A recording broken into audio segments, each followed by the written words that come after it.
All right, we are live. I think we just started the stream. I don't have an intro. Things got busy and I didn't do the intro that I wanted to do. The dog's moving upstairs. So, hello, my name is Robbie Strike. This is my live stream. What doesn't have a title here? I'm just looking at my YouTube page. Oh, there's no name. Anyway, it's for Thursday, February 19th, 2026. We're doing a tech help for the next hour, 2 hours. Maybe we might close it down if we don't have a whole lot of viewers, which is fine. Where we can, if you have a question in the chat, we'll try to search it for you or try to help you out and give you tech support. Also, we have this chat room here, so with the chat, not just me who could help you, but maybe somebody in the chat can point somebody to the right direction in some sort of tech savvy thing that they may need. So we'll do that today as we let people pile in. I'm starting a few minutes early. I wanted to, before we go into things today, I just wanted to pay tribute to radio host Lowell Green. He passed away this weekend. Gosh, it's been a rough weekend. Yeah, I lost a co-worker, Lowell Green, Robert Duvall. Yeah, it's been... so I'd like to talk about Lowell Green because Lowell had a very profound effect in my life. He was a radio show host on 580 CFRA News Talk Radio. So if you listen to AM radio back in the, I don't know, like he was on for like over 3 decades. I think he started as a newsman on CFRA, and he was very well known in the Ottawa Valley area. I just remember, like, you know, you could be walking in a grocery store or in a store, and people will talk about, "Did you hear what Lowell talked about today?" That's the way they talked in the Ottawa. They talk in the Ottawa Valley. Yeah, they have this Ottawa Valley accent. Everyone sounds like Norm Macdonald in the Ottawa Valley. And Lowell, who was born in Michigan, I could swear that he had an Ottawa Valley accent. He kind of adopted sort of an Ottawa Valley accent. He would be like, "Lowell, how are you?" People would call into a show and be like, "Lowell, how are you today?" "I'm not worth a damn." I'm trying to do my Lowell Green impersonation. So he was very influential as a Canadian radio talk show host. I guess how I would how I would explain who Lowell Green was. He was kind of like a Canadian Rush Limbaugh. He was like this conservative call-in talk radio show host based out of Ottawa. I think for a while the show went national, but then it didn't stick around for very long. And yeah, it's just I just remember my memories and how it, you know, that show was on for growing. I listened to it. Bad, well, but I had like an AM FM Walkman. This is my Radicus, but essentially the same thing. I had an AM FM radio, and Lowell would. I would listen to Lowell in high school. I would be sitting in the Mac lab. We would be doing like in my high school back in the 90s, and it was like these were like the Macs from the 80s, but we had them in the 90s because this was Canada. The 80s came to Canada in the 90s, and I would be listening to Lowell Green in my classroom. We'd just be working on a computer, and I'd have that on and listen to it. I did call into Lowell, like it was a back when I didn't know anything. I just was somebody. It's so cool. You can call into the radio and talk on the radio. And I called Lowell once, I remember, because he was like, "Why is Hulk Hogan on the cover of the?" I forget if it was the Ottawa Sun or the Ottawa or the Ottawa Citizen, but they had a picture of Hulk Hogan bloody. This is like in 2000s when he kind of came back for a little while before Hulk Hogan retired, and he was going on about Hulk Hogan. Do people really believe this wrestling? And I'm not like this dumb wrestling fan, right? So I called in, and I enjoy it. I understand it's a TV show. You know, I had this dialogue back and forth with Lowell Green, and he was kind to me. I gotta say, he wasn't like, "You're a granola chewing, cappuccino drinking, CBC listening." No, he didn't call me into that. He probably didn't recognize. Just could tell in my voice I was a kid, and he was kind of happy to hear a kid call in. I actually called Tom Green more than Lowell Green, and then people used to think that Tom Green was this man's son, but he wasn't. They just had the same last name. And I was actually at the Tom Green show live. It was in Ottawa at the Ottawa Expedition, at the Ottawa X. Tom Green had like a show set up for like the Rogers Community 22 show. And the guest that he had that night, it was like a special show he did in the middle of the summer, was Lowell Green. So I saw Lowell Green and Tom Green live together on stage once. That was kind of cool.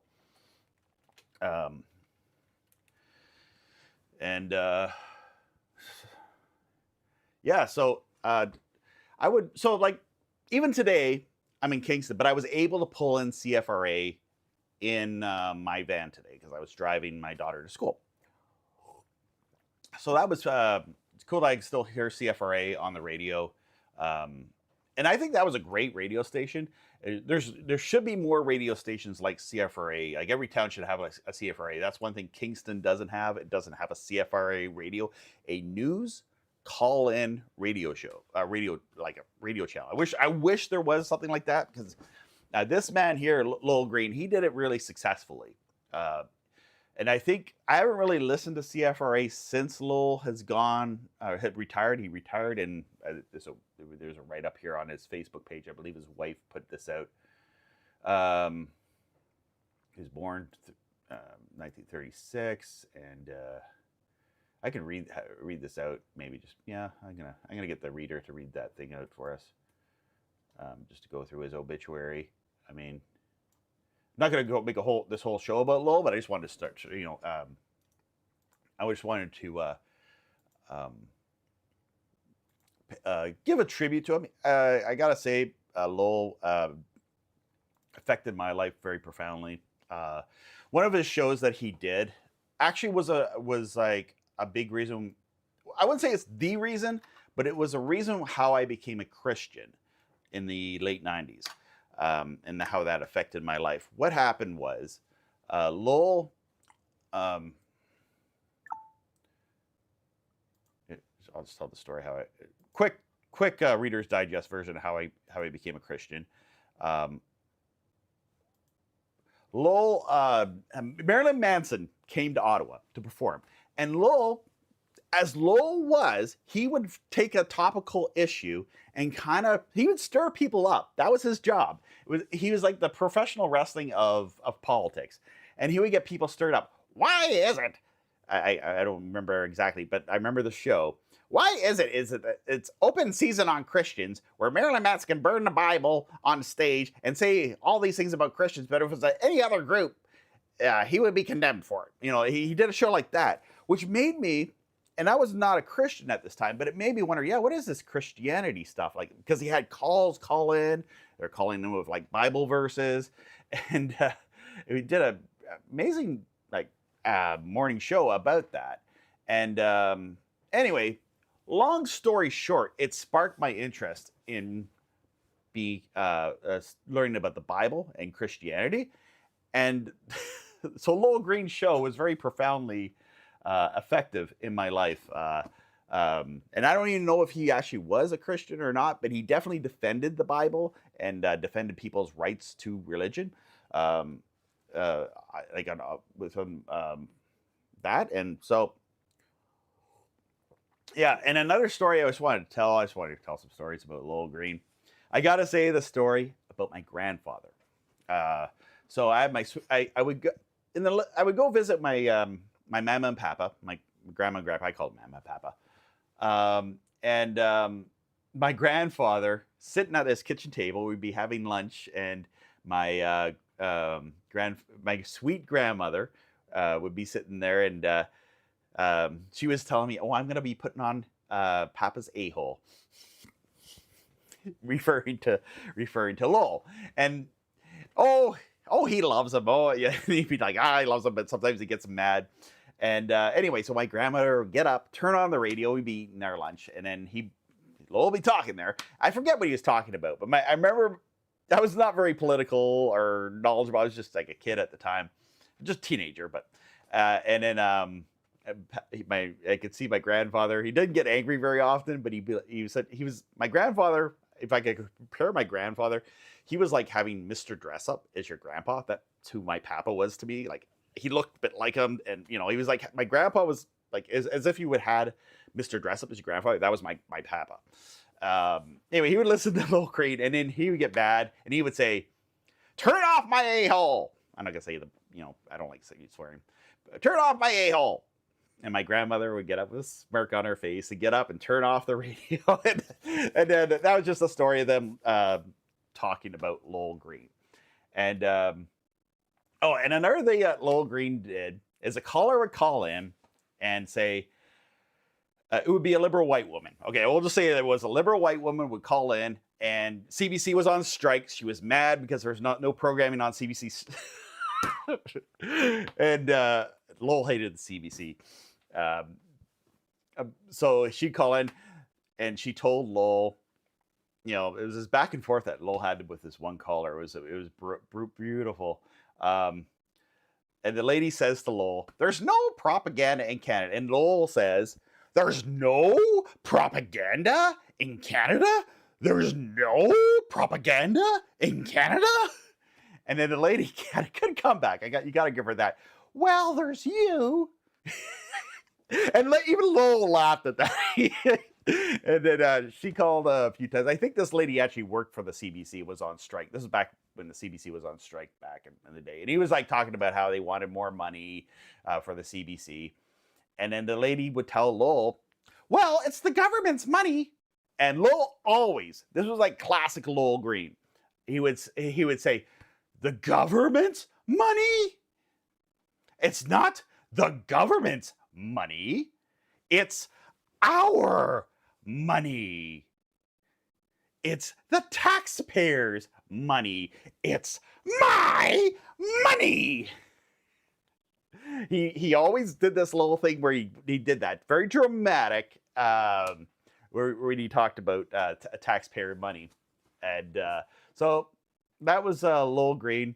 And then sometimes people would call in and disagree with him, and he had this, even had a book with this title. He called his liberal opposition. And the interesting thing is Lowell was a liberal, like he ran as a liberal way back in the day, from what I understand. But then people change, right? People change their viewpoints on life and on philosophy and all that. And so Lowell, sorry, I'm just trying to get my thoughts here on Lowell. Lowell would call the liberals. This is another classic Lowell thing.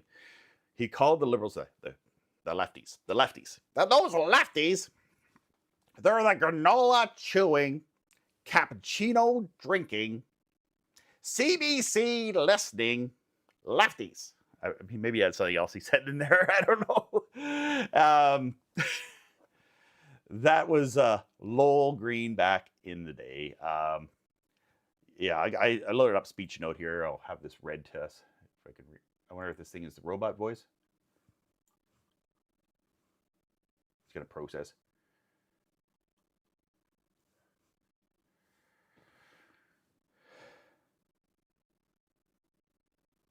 It is with profound sadness that we share the news of the passing of Lowell Green.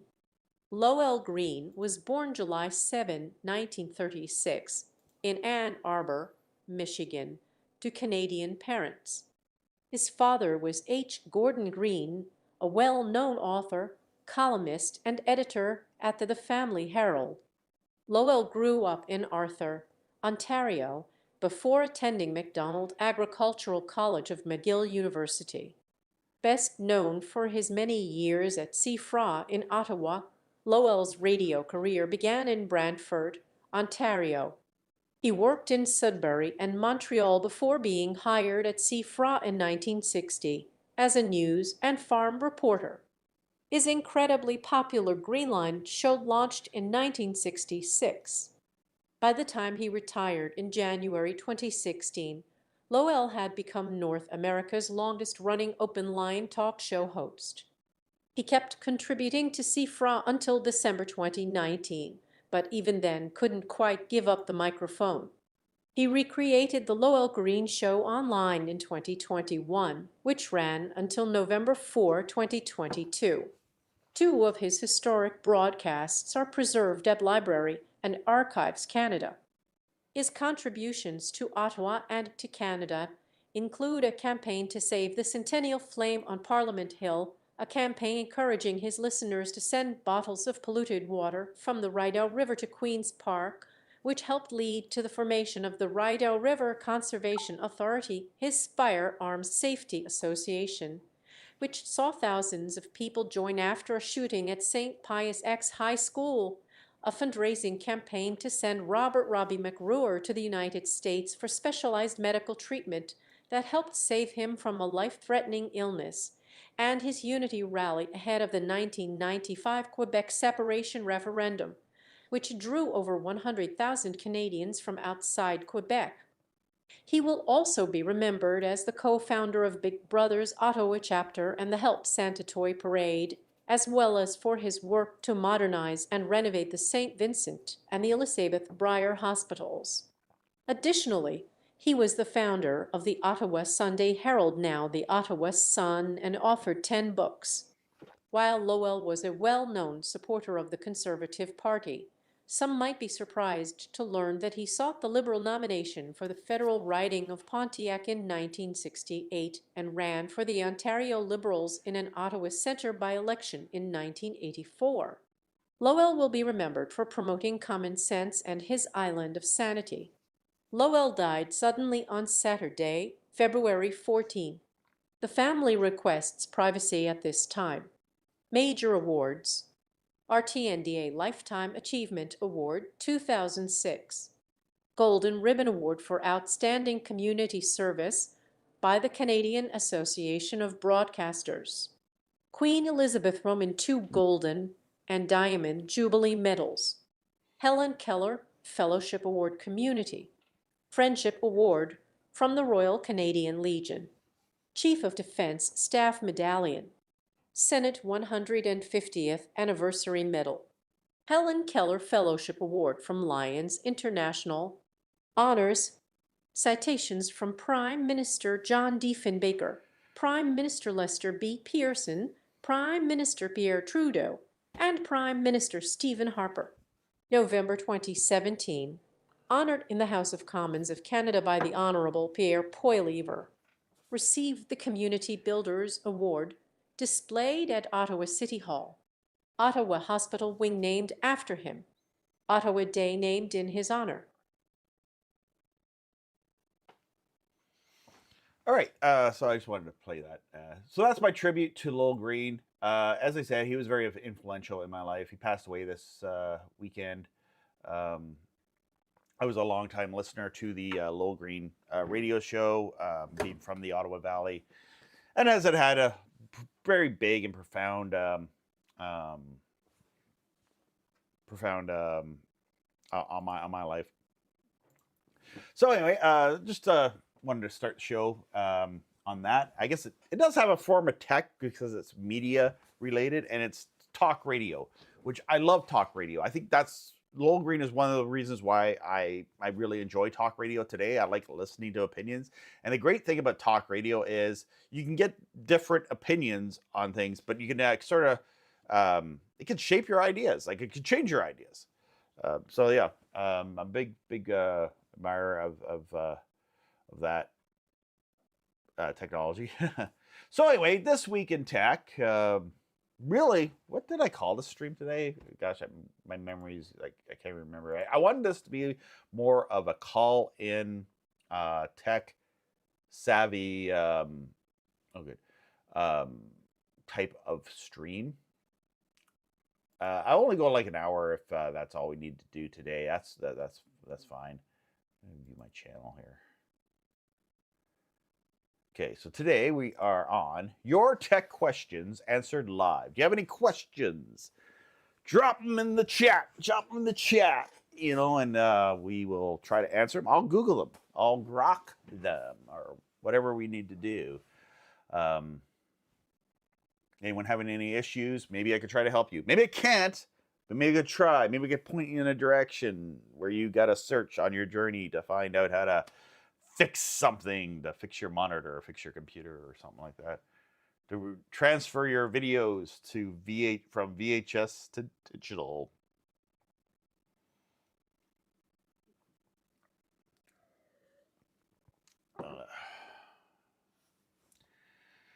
Yeah, so anything I need to do, I can kind of help myself here, I guess. So right now, currently, we'll talk some satellite. My satellite dish is actually knocked down. It's I wonder if I can play this in the back. Mute that. All right. So right now, my satellite dish is knocked out of commission because what happened was the ice fell off the roof. Well, not my main. I don't really even use that satellite dish anymore. But yeah, one of my satellite dishes. This is crazy.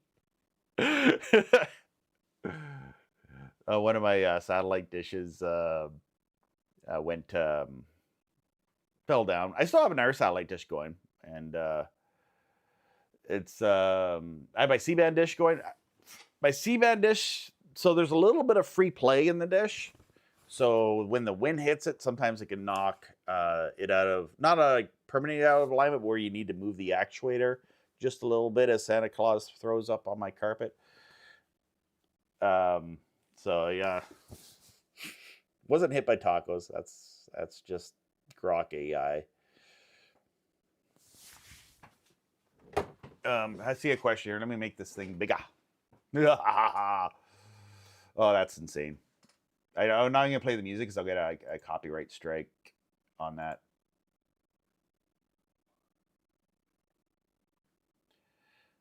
Actually, I'm going to play this. Why not? I got to make this into a short. Oh, wait, that's nothing to do. That's not Velcro song. Go back here. So I see your question there. Yeah, I'm going to... How do I make you bigger so I can read you? There we go. All right. What do I do? Jonathan McKee, sorry. I knew him McKay. And what do I do for a VHS in use of a DVD recorder to catch the recording in real time? Then use the DVD to rip it, handbrake, and make any adjustments needed.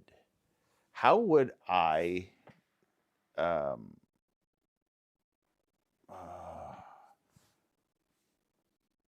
I get what you're trying to do here. You're trying to digitize a video.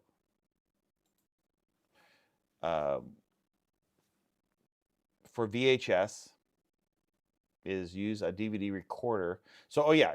Oh, what I do. Okay, that's the solution. Okay, yeah. I get you. Good morning, Brady. Good morning, Randy. Good morning, Jonathan. Good morning, Chickpea.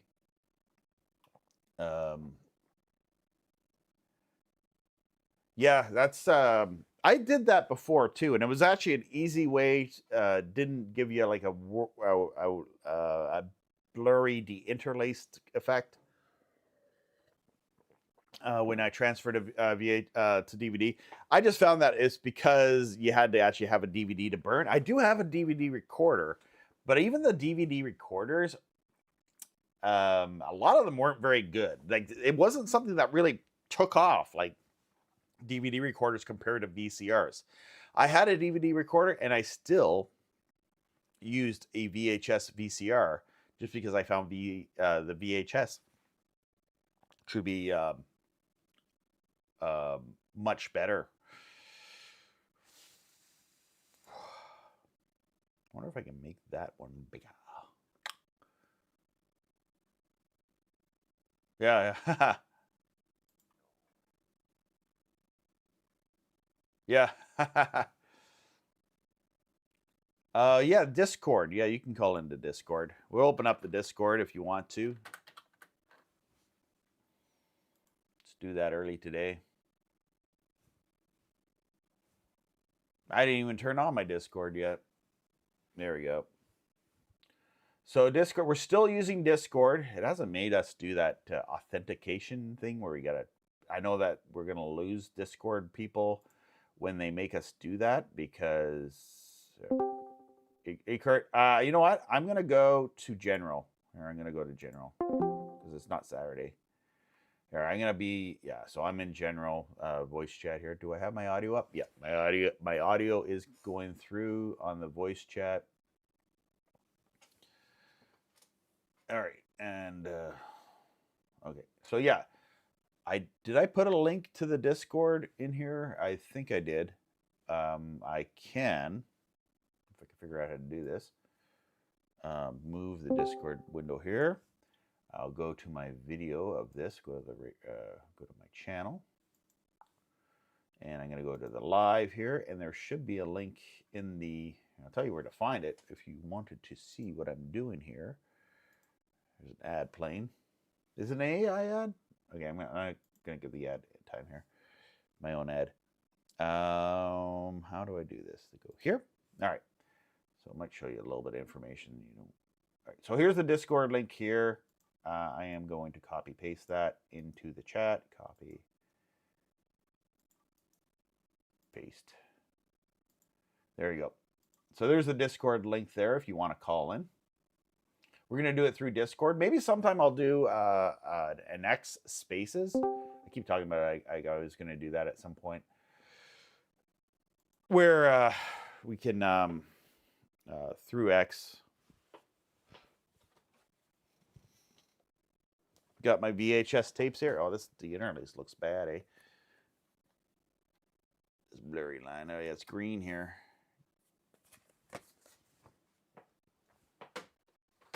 I had a lot of these tapes back in the day. Will this show up on the BASF tapes? Giant Tiger sold these. It's got a bit of a rainbow thing here, so it's gonna look funky. Yeah, these are like the VHS tapes. I got a. This is actually an interesting video. I should really back up. I don't know if I taped over it. It was my appearance on the Tom Green show, like years ago, but it was kind of embarrassing. I don't know if I want to digitize it, but this is the tape here. It's a cheap Pulsar tape. I don't even think it's that. This is the actual. This is not. I just found another case for it, a cardboard case. These were so cheap. These tapes, the Pulsar brand. Oh, you know what? Pulsar. It was the Canadian Tire brand. You see the Canadian Tire logo on it. Hey, Kurt, how's it going? What's up today? What's good? I can hear you in the background.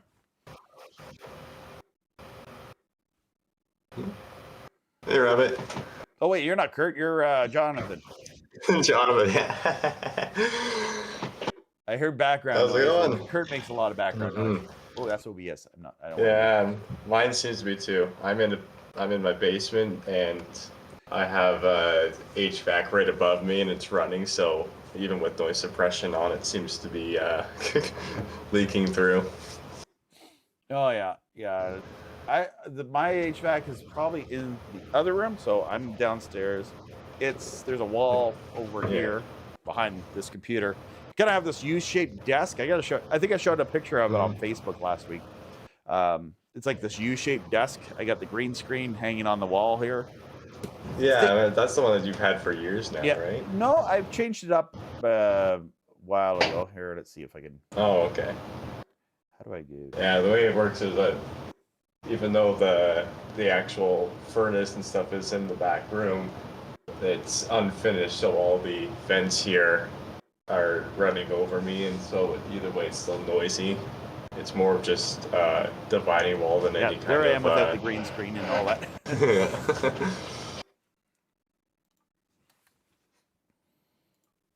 Yeah, I closed out of the YouTube feed, so now I audio only, can't see anything.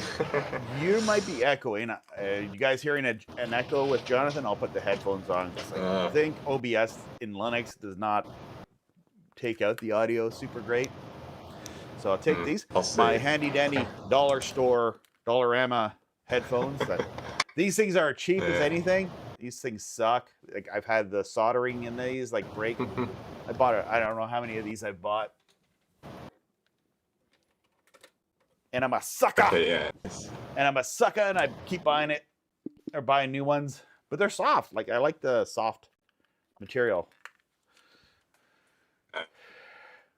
That might be a bit better now. Hopefully. Okay, just looking at the chat. Maybe not. No. All right, so the chat here. I'll enable push to talk, so that way it's not when I'm speaking. I'll turn the mic on, but yeah, cool. Otherwise, it won't be noisy.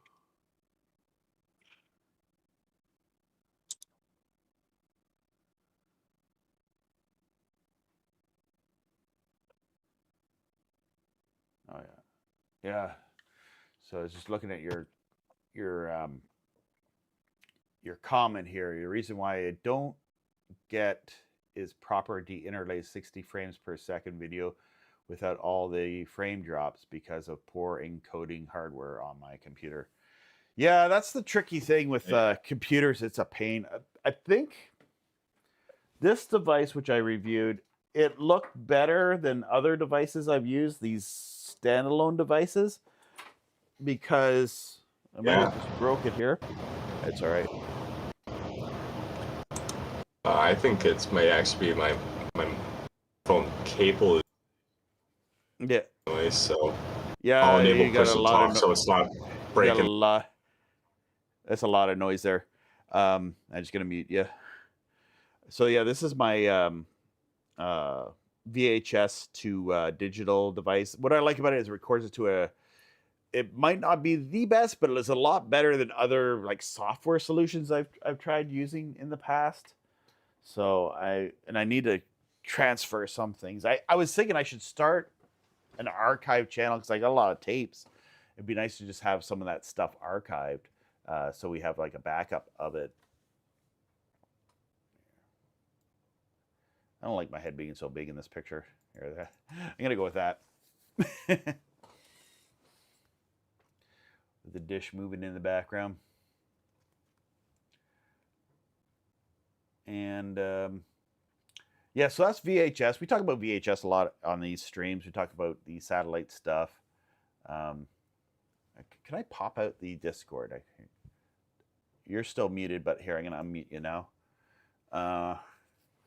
Here's the pop out for Discord. There we go. And I can go to, there we go. Move my head here. There we go. So I figured out the issue. Apparently I had it on my webcam microphones, so all the noise from the vent was blasting at it. Should be better now. Yes, except you're really loud now. Here, talk now. Yeah, I'll adjust it down. Yeah, you just bring it up. All right, yeah, I'll bring it back up. Yeah. Oh, audio input. Your audio was off there. Okay, I'll put it back on.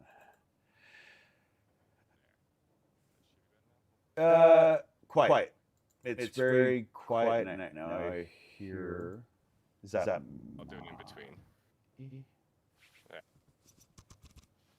I'm hearing my audio back. That could be OBS. Yeah, that's OBS. There, turn that off. OBS has a thing where you can hear your audio through OBS. And hear it back. So like, and you might hear yourself feedbacking, but you just gotta hit that setting because you want to hear that so you can sample your audio when you're doing live streaming with OBS. Like I got my OBS right here. Yeah, because there are some features where that way you can monitor what you're saying, and so it gives a little talk back into your headphones, and then it's something that you have to get used to though, because at first it's really jarring. Yeah. But then once you get used to it, then it's fine. Yeah, the setting for OBS is like advanced audio, and then you gotta make sure your monitor is not turned on. Yeah. That's my OBS knowledge for today. Hello. Hello, how's it going? Good. Who do we have here? Chico P? Yes. Not saying your name right. I apologize. I'm not trying to make fun of you or anything. I'm probably just dyslexic. And No, you're good. You're good. Hopefully Patrick's on after, because last week after the stream ended, he and I chatted for a bit, and we were showing off. He was showing off all his machines. So if he's he has a lot of really cool stuff. Yeah, he showed all my stuff. Oh, am I echoing? I have like 2 audio input captures. Huh. Yeah, okay. Is that better, guys, in the chat? If you're hearing it? Yes. Okay, yeah, thank you. I accidentally hit I also didn't hear any. it might have not even been echoing, but it was like 2 audio input captures, which I have set on here. It was just depending on the scene, I guess. And what can happen with OBS is it will echo. I see. Maybe it's on the YouTube stream that it was looping through, but I'm just on the Discord. Yeah, comment. yeah, So yeah. I wouldn't. not On able to Discord, tell. it'll be a more of a clean audio feed. Yeah. Yeah. So I go ahead. not the what, but I found your new FMDX web server platform. I want you all to check out.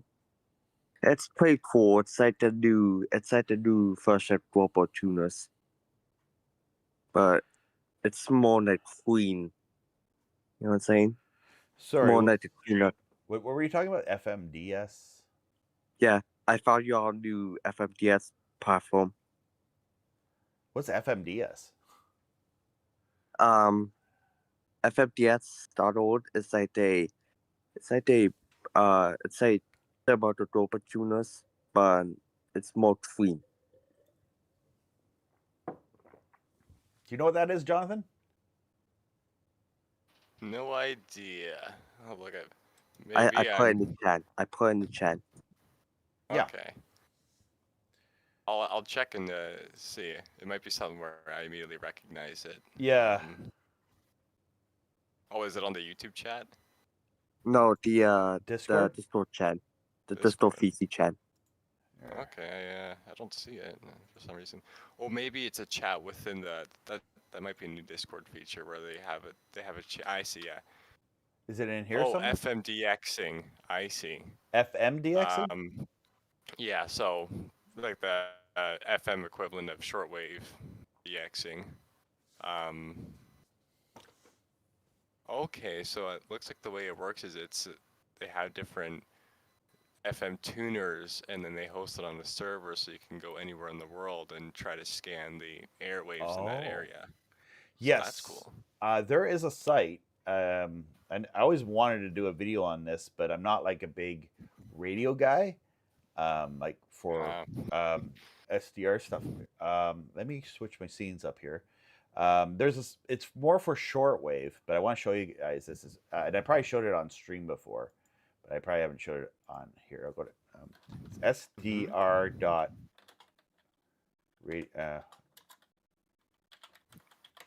I'm just gonna search it. Web SDR.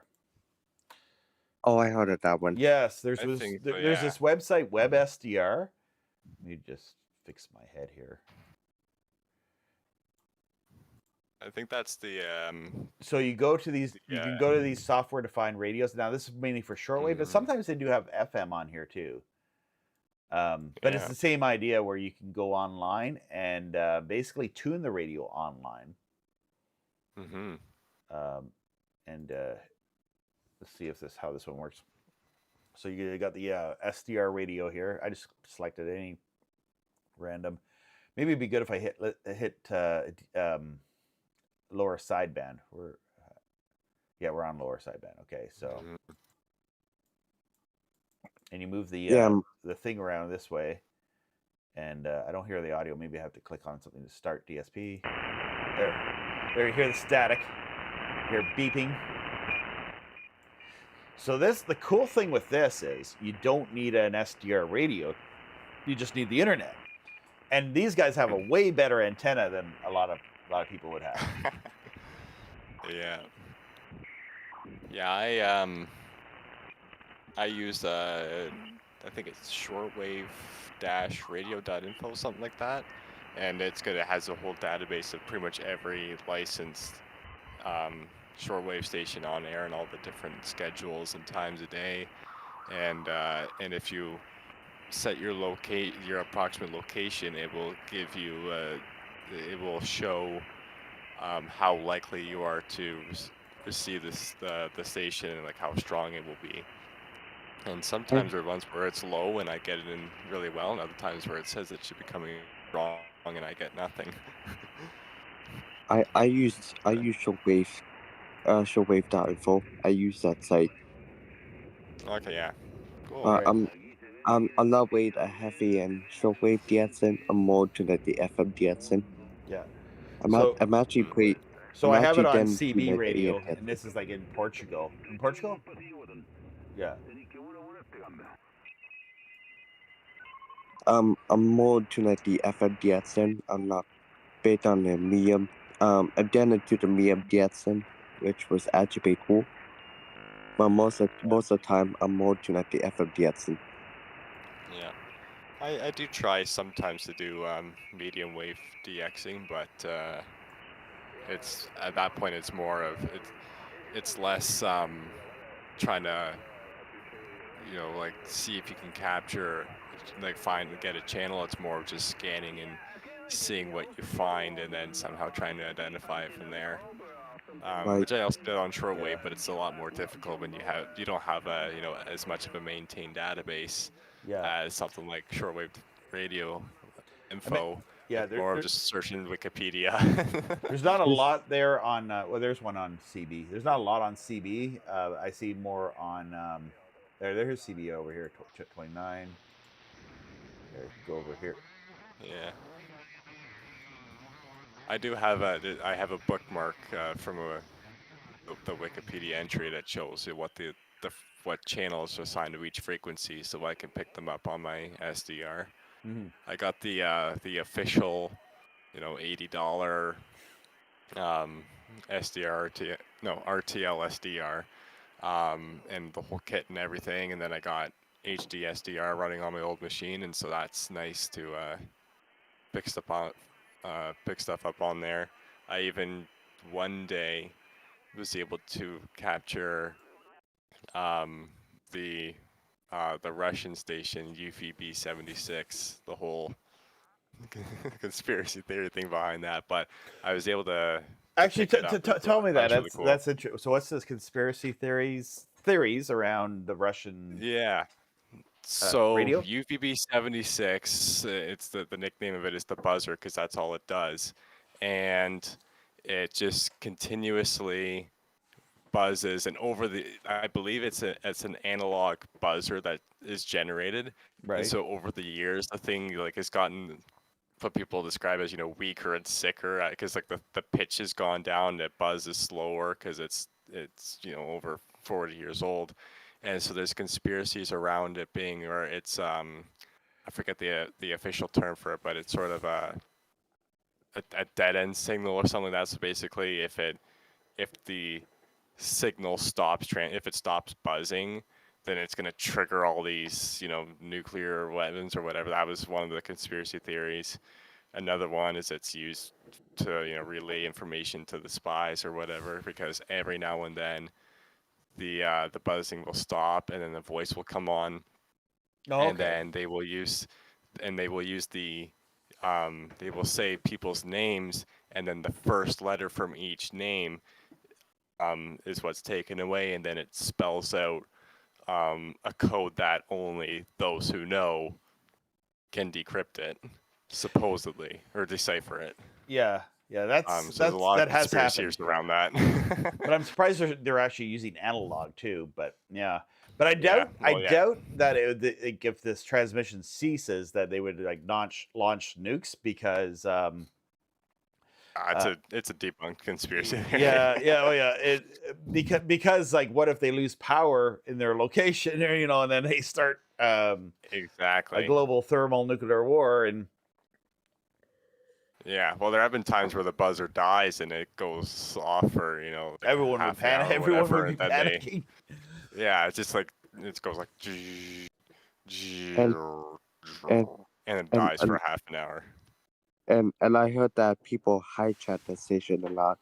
Oh yes. So there's this live stream on YouTube that I believe uses WebSDR, and they use a server from, I want to say Poland, but that doesn't seem right.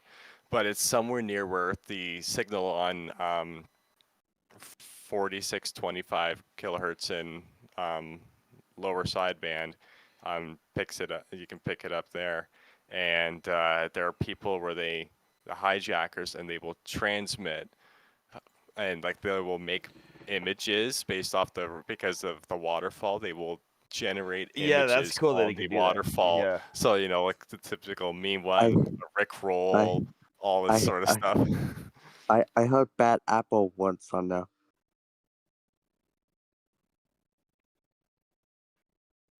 Yeah, Yeah, so it's interesting.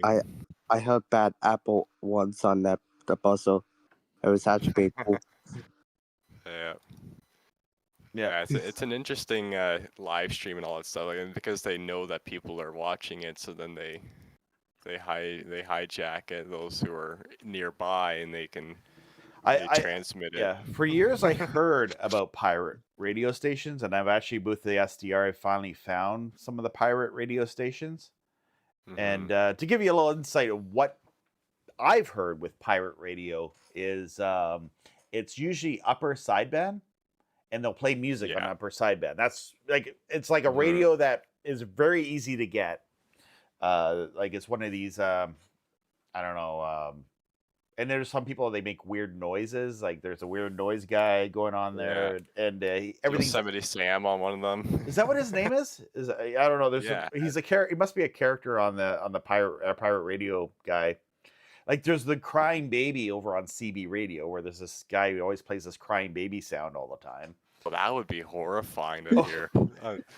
My God, no. There's one. I think it was in Brazil, and it was, I believe, a decommissioned numbers station or something like that, and it would just sort of like equivalent to the buzzer, and it was it would play Yosemite Sam over and over again at the top of the hour or whatever, and then sometimes it would crash, and then you would hear the Windows XP start up and everything, and yeah, there was that, and there was some other ones.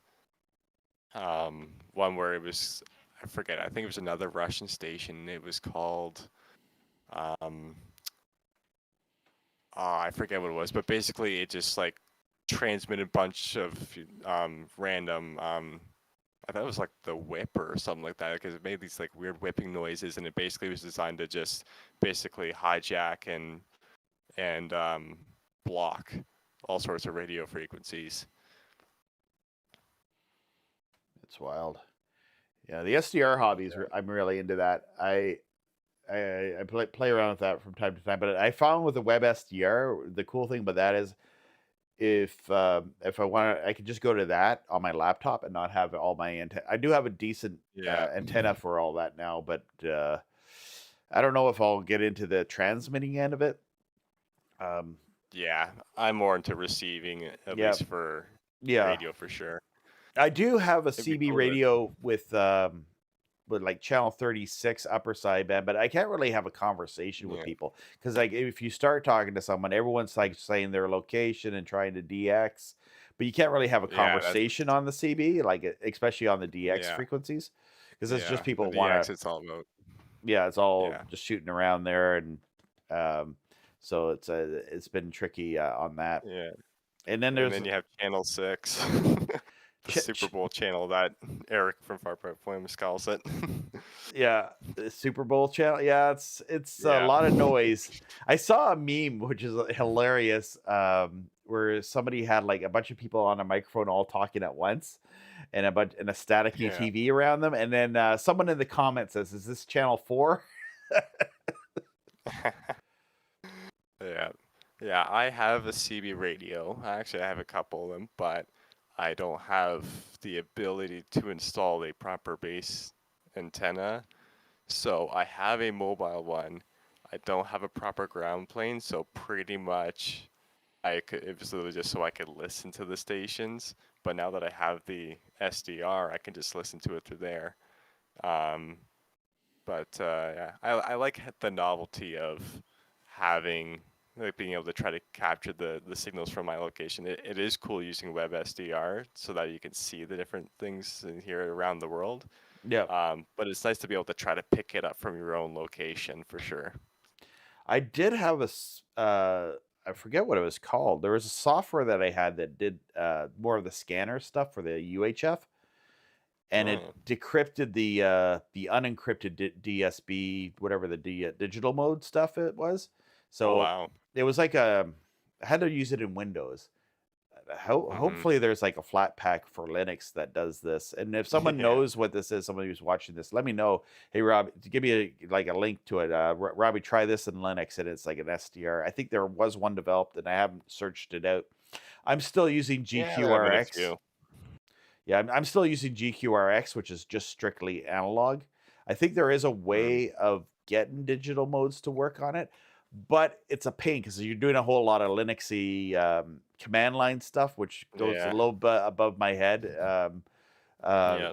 where Sudo apt install blah blah blah blah Yeah, blah. but then there's like plugins, and then Yeah. you have to edit config files Yeah. and things like that, which goes a little bit Hmm. beyond what like I can install from the command line. That's not, I can figure that out because it's easy Yeah. to search that out and Yeah. find Search the commands.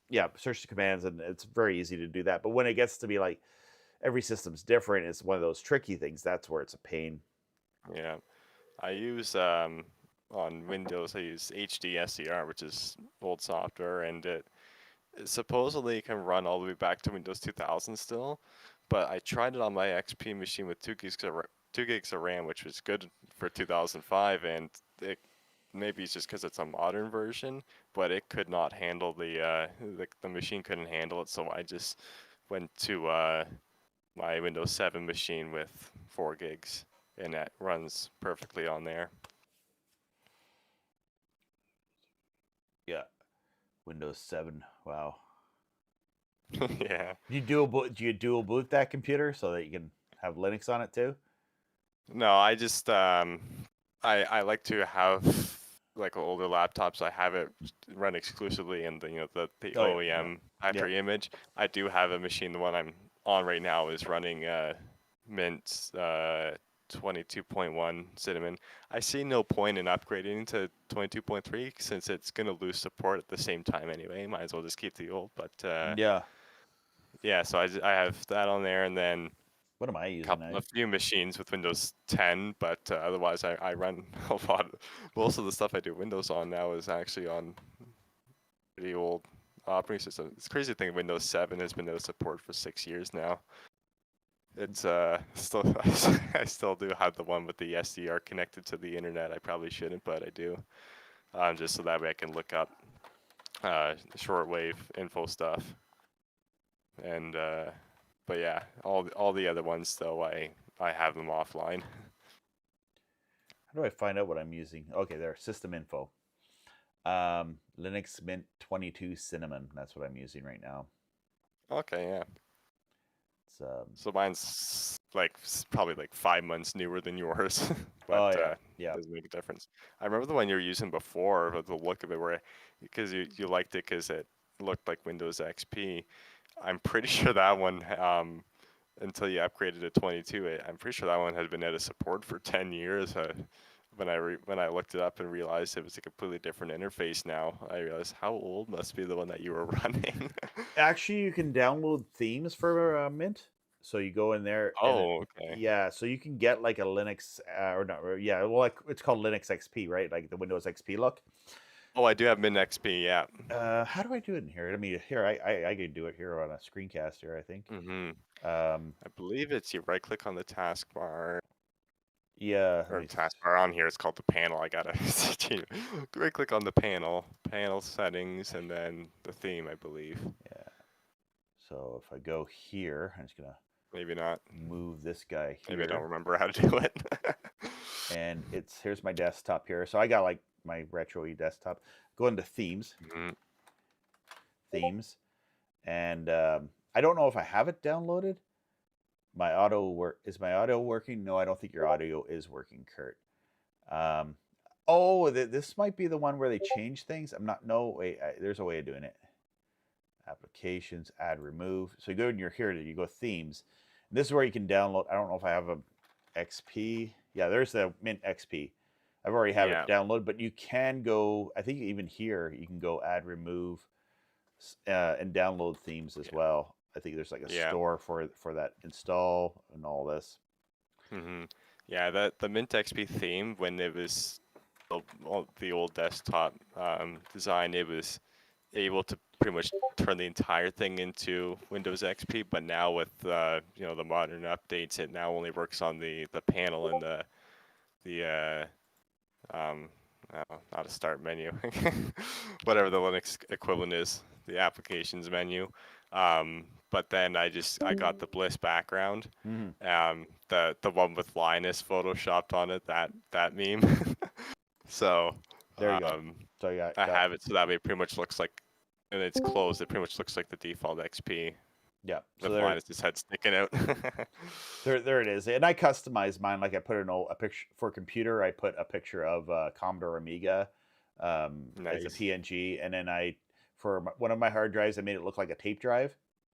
And I think I have other drives where I can make it look like a floppy disk. I just got a floppy disk image because you can go in and you can change it around, change things around. So yeah. And then on the older laptops that I have, where it either still has the OEM factory image, or if it was old enough to have a recovery disk, I was able to track down the original background image on it. So the Dell Latitude D series, I was able to get that one. It's a black and white photo, and then the sort of mid-late 2000s Dell one on the 9300. And then I spent 4 hours a couple of weeks ago getting the Dell Inspiron 1525. Someone had uploaded the original recovery thing to the Internet Archive, but they did it in a virtual hard drive, not an ISO. So that was many hours running commands and stuff to get it back, just to downgrade it back to Windows Vista, because that's how I am. Archive.org is amazing. I love that site. Oh yeah, me too. Yeah, I have it to thank for and the people who have the stuff and uploaded it for so many things that otherwise would be lost, and I'd be my SOL PlayStation 2 machine. died on me, but I'm able to play my PlayStation 2 games thanks to archive.org.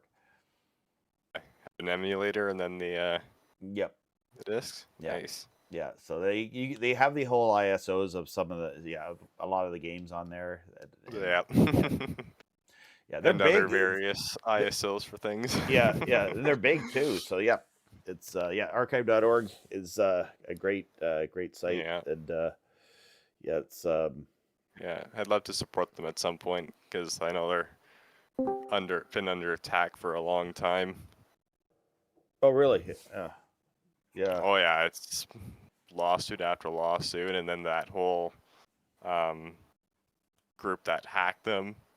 They're just an independent organization that just happens to be based in America, and then this hacktivist group, Black Meta, they went after it and you claim they were part of the American government, a whole bunch of random crap. And that's when the Internet Archive went down, people really felt it, and they realized how much they depend on it for so many things that are otherwise inaccessible or lost.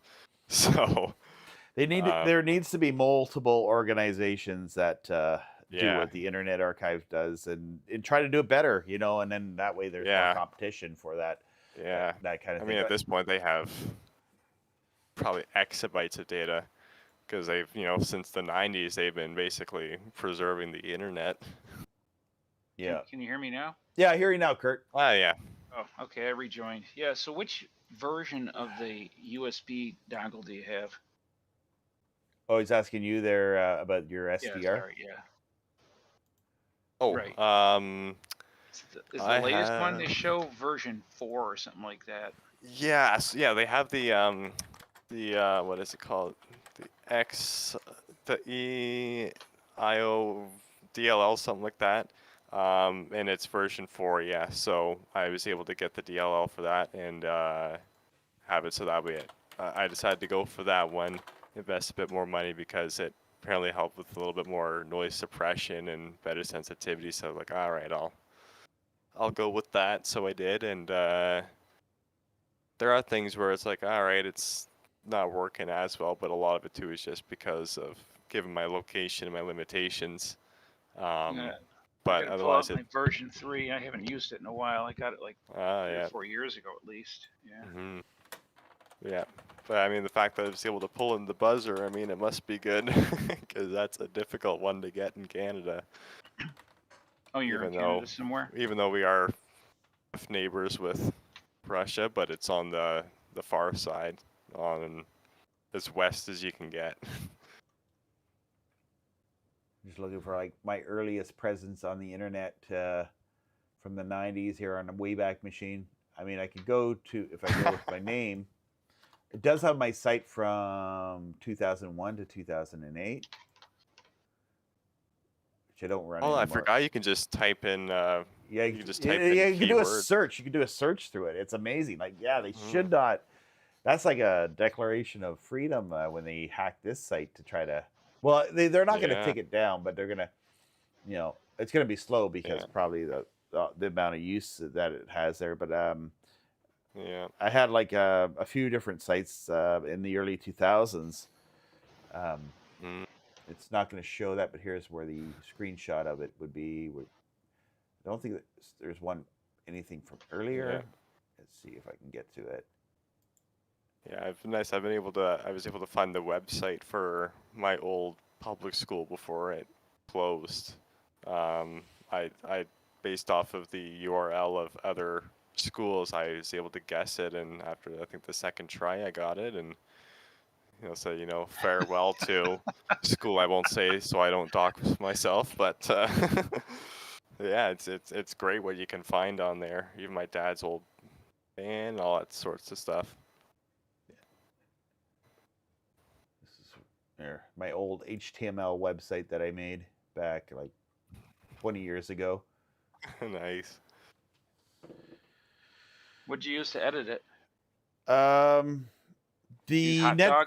Netscape I'm going with- Netscape Composer is what I was Oh, using yeah, back yeah. then. Wow. Yeah. I don't know if this will play or not. I wonder if they archive the WMV file. No, they don't have the files, the video files. So this is like pre-YouTube. I was doing videos and I would just upload them as a WMV file. 20 years ago, that's what we were using. Oh, And- WMV, yeah. I Yeah. would say if it was Flash, they might have archived it, and then you could use Ruffle to run it. I wonder if that. But yeah, no. WMV, they probably wouldn't save that. No, this was MPEG. Or probably they MPEG didn't. 2, but they didn't save that. Some pictures from my apartment back in 2004. And other videos that I made back. This is pre-YouTube. I think when YouTube came along, I stopped bothering because I had to pay a lot to keep the site up and going just to host videos. And if a video went viral, I got a ton of downloads. I get like an extra ding on my internet bill. And here's what I'm doing. Like, here, if you want to watch these, you got You're self-hosting. you got to download Windows Media Player to make the thing work. Yeah. So that was like, yeah. At that point, I think it became default. Yeah. So that's my web presence from way back when. Nice. And I was probably on the internet before that because there was free websites where you can like they would put ads on your site. Like, so this was like Yeah, free webs, yeah. Alta Vista, there was 50megs.com and different sites like that. And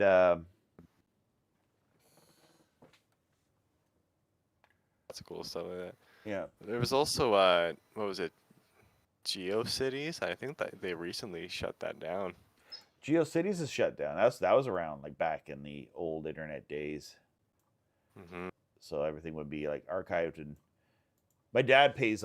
He's a boomer, so he pays. Has a web page. He has no idea. He pays people to do it and maintain it, and he hasn't really used it, but he wants to keep it up, and he spends like a couple $100 a month for it or whatever. And, Ouch. Is it just like one of those, novelty personal websites, or is it yeah, a just business? a personal website, and that he does nothing with? it's like, Dad, you can get a That's Facebook hilarious. page and it's free. Yeah. Uh, it's a cool novelty, but yeah, 200 a month, and You can move don't it even to use it. Google websites and get that for free, and then just pay for the domain name. Yeah, and I Mhm. think he's not getting from Namecheap either. He's getting it from like one of the older companies that would have I was charged gonna, a I was gonna lot say more. Namecheap is good place. Yeah, It's in the name. yeah, yeah, and yeah. I have a domain. Or it was a domain. I have like my site robbiestrike.com, and I have free satellite TV. But I don't really. All I do is I just point it toward all my links page or whatever. Almost a link tree, sort of. Yeah, Right? it just goes to my Just link point tree. to the other websites. Yeah, to go Yeah. to get to my other web, because who uses websites for the most part these days? It's usually people are going to like a social media site, which is kind of a bad thing in some ways, but Yeah. It doesn't. I mean, that's the problem with. There are some things where it's nice centralized because everyone's on it, but at the same time too, for niche hobbies, it's good to have decentralized forums. Ones that are decentralized but popular enough that they don't risk being shut down. yeah, That's why I'm on one like digitalhome.ca. I'm also on Discogs for the music part and have a little database on there, although I rarely do anything on the forum. But yeah, so there are a few extra sites for hobby stuff, but yeah, Facebook, it's something. yeah. I don't know what the next go to. So what I'm worried about with Facebook and with YouTube to an extent is when everything Yeah. goes AI, like everything is AI. Like I don't mind AI. I think AI is good, but I think it's also there's too much of the con artist AI stuff as well. So Yeah. I and mean, I do enjoy watching Hollywood have a total hissy fit over AI because they've lost their gatekeeper control.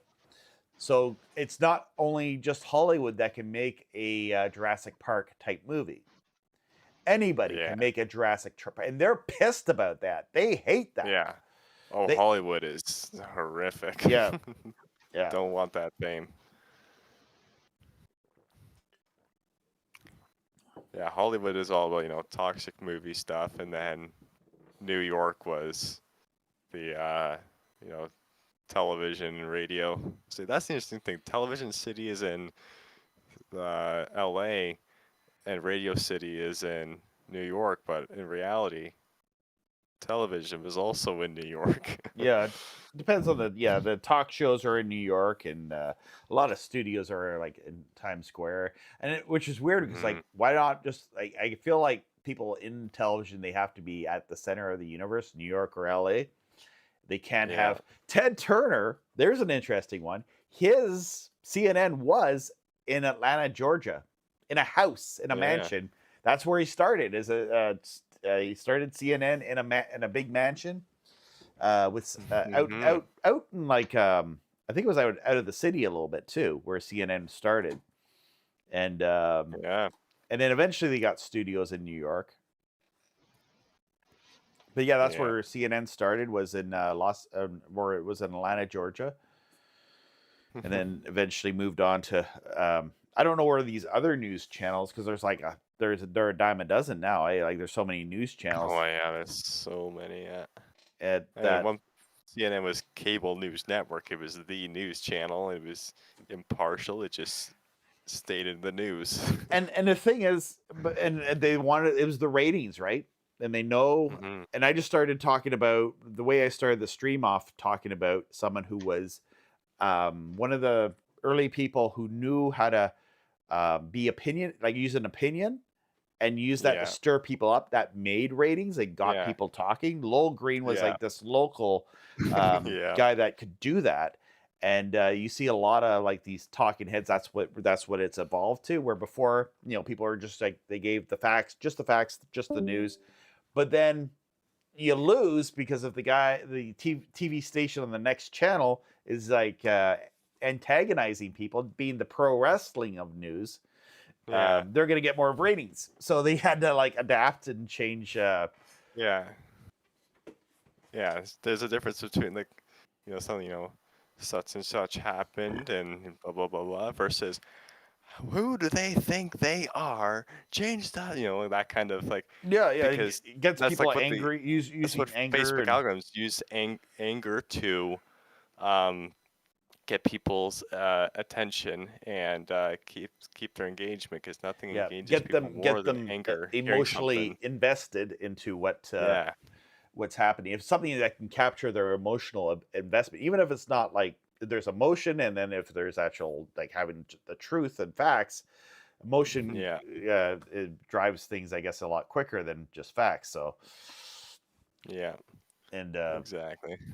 So we live in this world where there's, I don't know how many news channels. Like if you want to watch a bunch of news channels, you can get a free to air satellite dish, even KU band, and there's like a ton of free news channels that you can be tuning into. Even in Canada, they have live streams for stuff. So you have there's quite a few now. There's CBC News, CP24, CTV News. Global doesn't have their own channel, but they do have that. Then the News Forum, which is a newer one. That's sort of, it's more balanced from both sides. News and whatever other. It's called News Forum, and who puts that out? I think it's owned by Rogers of all people, but it is a center, like it's a center leaning station, so that way it has stuff from both sides to keep it balanced. And it's a newer one. I think they launched it in 2023. For a long time, when Rogers bought Shaw, then they mandated that the news forum would be included on the Shaw satellite lineups. Did a Google search. So it's spelled News Forum, like FORM, right? One word or two words? FOURM, like the News Forum. Forum, URM. One word or two? Two. Yes, there it is. Here. Yeah, it should have like a sort of like a circle, whatever, for a logo. Yeah. There's that, and then there's also CPAC, which is Canada's C-SPAN. Yeah, CPAC, I like that because that one's impartial from what I've seen. They'll have both They sides. just take the facts. Yeah, they'll have both sides on CPAC. Is from what I. Yeah. So like here it is. There it's news. I haven't seen this before. Yeah, and this is put on by Rogers of all people. Eh? Yeah, I was surprised. Rogers is the one that owns it. So it's probably on Rogers, because Rogers knows, and Pluto. Yeah, they TV, know their audience. They know their audience. They know. So here's the deal with Rogers. Or in Canada, there's not a whole lot of conservative news in Canada. I'll put that out there. And so they watch Fox News. Maybe they should have their own controlled opposition to Fox News. Like that doesn't just where to watch it, and it doesn't show where to watch it. It has like News minimum. I'm just thinking it would be on cable because of it being Rogers, but see, none of these links work. None of these links work. See, I'm holding my mouse over it. News form. It's a page. Oh, it wants me to do it. Decline. You ain't getting nothing from me. All right. Let's see here. See. Close. Oh, so it's just own. There we go. Okay, I was wrong. Apparently, it was launched in 2020. So I guess I was way off. Yeah. I guess it only really caught attention. See, here's their problem. Why they will fail. Yeah. Right here. Here is why they're gonna fail. Okay, no internet. They're on cable, and basically, your your Videotron, your Kojiko, your EasyLink, Yeah. your pay TV channels. So it's pay Yeah. TV, it's pay TV news channel. Yeah. It's not free. It's not free to air. It's Yeah. not. It's a premium thing. It's basically CP24, but without the without the popularity. But it's on Rogers, so Rogers will put it like on somewhere, a number that's easy between a channel that makes it easier to find. Like put it between CNN and Fox, probably. Yeah, Newsform they have it in the if you're on Ignite or Xfinity. I still stick with Ignite because that's the Canadian name, but it's on channel like 107 or something. Yeah, channel 107. So that's like right in the Canadian news lineup. So it's right at the beginning. Mm-hmm. So just having a look here, and do they have like? Let's see how well their YouTube, like how up to date their YouTube channel is. Mm-hmm. Oh, look at their views. Oh, they're killing me. 19 views. Like. Yeah, I don't think their YouTube channel. Like they got way more production value than me. And I'm just like some guy in his basement broadcasting, And I'm pathetic. But they're pathetic. I'm pathetic too, but they're pathetic. This is pathetic. Yeah. Like they have these professional looking thumbnails, this professional looking desk here. But yeah, they're not well known, but they're getting money thrown at it. Like they're getting, they got. She used to be on like CBC or whatever. She was on all of them. Yeah, there are quite a few that former anchors from previous places.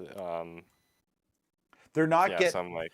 They're not getting but the YouTube what like CBC and Global News get when you try to search news on YouTube. CBC and Global News, at least with my IP address, unless I use a VPN, pushes CBC and Global News for the most part. Yeah. What's their most popular video? They must have a video. Their most network popular trailers. their network trailer, okay. Newsform network trailer, okay. I don't want to play there. I don't want to get a ding here. Wow. You can watch updated BBC one. News via Roku. So, what do they have any live streams that did well? Yeah, they have quite a few streams on Roku for sure. Yeah. Newsform, but it's probably not saying that, but it's like, so the people who are kind of discovering this are, let's go here, and so where to watch. Who is watching Newsform? Well, and who's discovering it? It's the boomer subscribers. They're boomer subscribers that they're already kicked their teeth in. The boomers' teeth got kicked in because they gave them this digital box that is hard for a boomer to figure out how to watch cable, and they're calling their millennial and Gen X kids, how do I fix my TV? I'm paying $300 a month for Rogers. I know. I mean, they I think what was it? Actually, not all boomers. If you're a boomer out there, you're watching this, you're obviously beyond a lot of the normal boomers, but I'm saying the average boomers. Yeah. I love my boomer viewers. A couple of years ago, Rogers, they killed off the old Scientific Atlanta and Pace boxes because I mean, they were trying to get people off. It was another way to entice them, but it didn't help. November, so that was like such a pain because just dealing with they're trying to get people to upgrade to Ignite, but also there was a huge, basically a cable equivalent to Y2K that was going to happen. The power key, which is the activation chip or whatever that Scientific Atlanta developed back in the 90s, the whatever Julian time or whatever, it ran out in November of 2024. So Rogers basically had no choice, like other than investing over $1 million into each node to basically trick the boxes into working, because if once the time lapsed and went back to 1993 when it was developed using ancient code that is been lost, it would not decrypt the channels because the times wouldn't line up, and it had no way to do it. So other than trying to spoof the times or whatever, which would have cost $1 million for each node, they just decided to use this as a way to push people to Ignite. So that's what they did. But the funny thing is that those digital adapters that they handed out to analog customers, as of right now, those are still going strong. At first, they put them on there that they were going to discontinue those, but then there was a big pushback on that since it wasn't necessary, so then they kept it. It makes me wonder if Cogeco and Rogers, and I have Cogeco in this area, and I can kind of do a scan on the cable because there'll be a few clear QAM channels. Like there'll be but I don't know if they're still broadcast. I don't know if they're broadcasted in QAM anymore. I don't even care about what's on. I used to care about the community access channel because they had our city council meetings on that. Yeah. But now they woke up to like 2026. Yeah. Well, even years ago, and they said, "Hey, let's just put this on YouTube," and so that's what they did. Yeah. So it makes it easier to anyone can find it.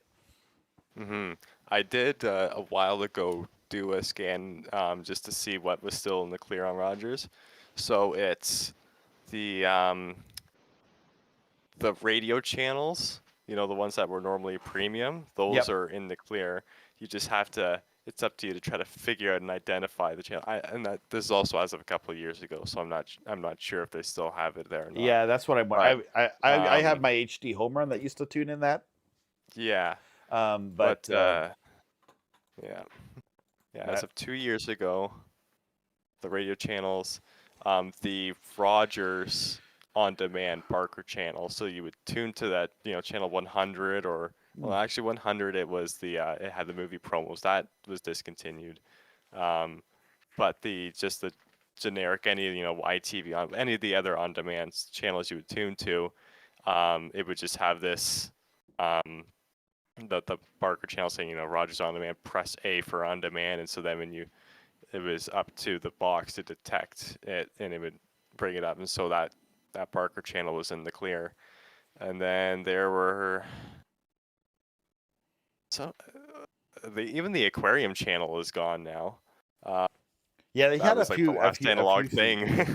Yeah, they had a few things like that. Well, I thought aquarium would be like it was a digital channel at one point, at least here on the coach. It is a digital channel, but when they discontinued analog, the only channel left was the aquarium channel on channel 3 or 4, and it was basically if you can only see an aquarium, it's time to upgrade your TV package or whatever. See, I went out pretty good. Got rid of that though. Finally, 10 years ago, I went out pretty good because when we moved here to this town, Cogeco, we had Rogers in Ottawa, and then I moved to Kingston, and Cogeco had like a bunch of their basic cable channels were like in clear QAM. They were clear QAM channels.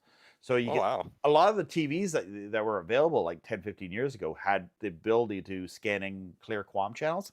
So I just scanned in, and it still had like a handful of analog channels. So I just scanned it in, and for a couple of years, I was getting the basic cable, and I had an antenna all set up, ready to go, because sometimes I wanted to watch things in HD. It was standard definition, but still, it was like 3 channels. So for a few years, we had that going. And eventually, they finally, I don't know what the deal is with this area of Cogeco, they hit the switch. And it was well known. I talked to people I worked with, and we were like, you can plug your cable from your internet into your TV and scan it in and get a bunch of free channels. It's like, oh, yeah. Yeah. And so we were... probably got caught on. It probably caught on. And then after a while, I was like... they turned it off, but then even though a few years later, they would have like free preview channels. Sometimes the Weather Network would scan in. A lot of times the community channel would scan in, because that's sometimes I just wanted to see, like, they'd have the Santa Claus parade, or they'd have city council, or something. They had back then. I think they might have had 1 or 2 call-in shows, but this area, they don't go for that Yeah. as much as like say in a big city. They don't have like call-in radio show um, Yeah. type things because they don't want to get people going. Like that's the thing is they've had bad Oh experiences yeah, bad doing that, experiences. so they don't even want to go there in some towns. Yeah. I think CFRA had its issues too, like with having like Lowell Green on, Oh, because what would for happen? sure. What would happen is Lowell got death threats. Like he would say things that were hot political topics, and he would get people going, and he got death threats. But Yeah. and then he would be on TV. So hello, they interview him on TV. How do you respond to these death threats? Wow, most of the time these people are just cowards. Come on, hit me. Come on, you Yeah. coward, hit me. Yeah. You seem to quit the shit this server even. So you want to kill me? Fine. Fine. Yeah. Yeah. Up down here in central New York, yeah, I had free Quam channels for a while, and God, I gotta say, it's been maybe 8 years ago they stopped. I haven't checked lately, but No, I haven't checked. Like figured there once they stopped, wasn't a gone. lot on there. I mean, it was cool for testing it out. Maybe just to test. No, but I had local channels and stuff, but I still Yeah. had my antenna up. But yeah, it was Yeah. like, oh, I remember a guy at work saying, hey, you had it. I was like, oh, okay. And I checked, and this was like in 2015. Yeah. I'm like, And oh, yeah. and in my Yeah. thinking, like I was thinking, like, well, I could hook my my ATSC modulator, change the setting to QAM, that Yeah. hook it up to the cable, and put my own channel out on cable if I really wanted to. I don't know how far it would go, and I don't know if the fiber optic relays would send it, but I know it would probably, if you plugged it into your cable, at least go around your block. Oh, I see that. Yeah. Yeah. So the thing with Because that is, that's how cable worked back in the community 22 days. They would have like a channel, and then the analog days they would. So for their live video production vehicle that they had, so what they would do is they would take their vehicle to like a hockey arena, for example, to have hockey live. They basically had like a cable outlet there. They would just basically plug into the cable, send it back to the cable station on channel, like one of the higher up channels. Say it's channel, for Yeah. example, 63, which would always be like a the community bulletin board was on that channel.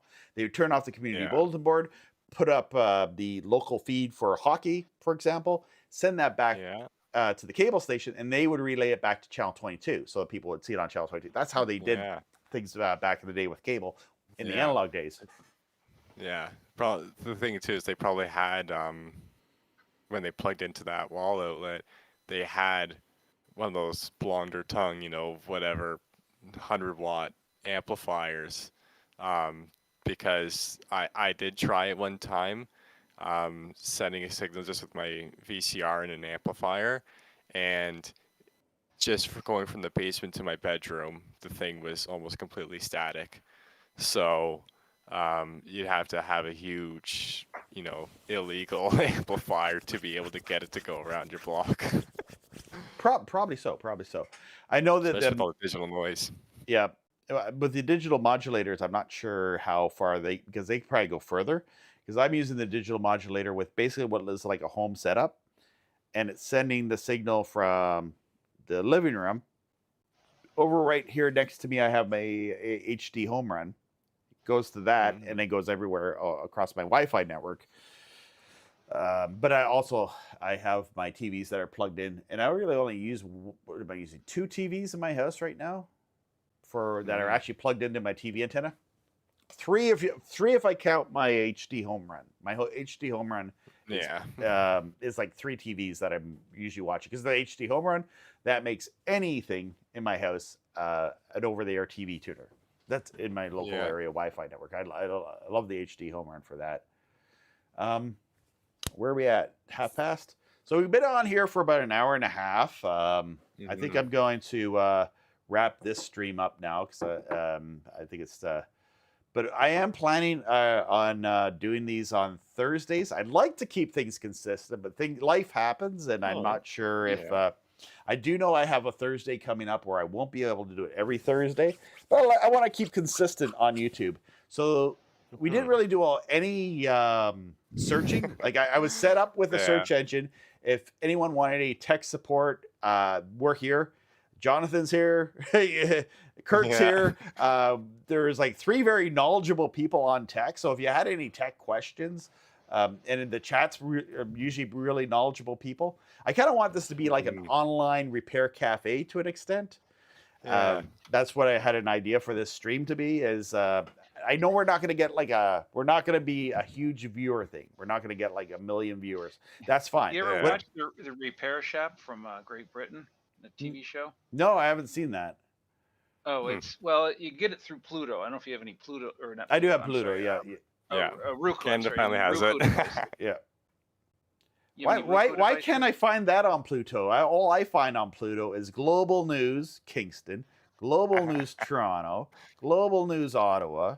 It's the same thing on every channel. Well, you might be able to see some on Peterborough. YouTube. I don't know if we blocked it.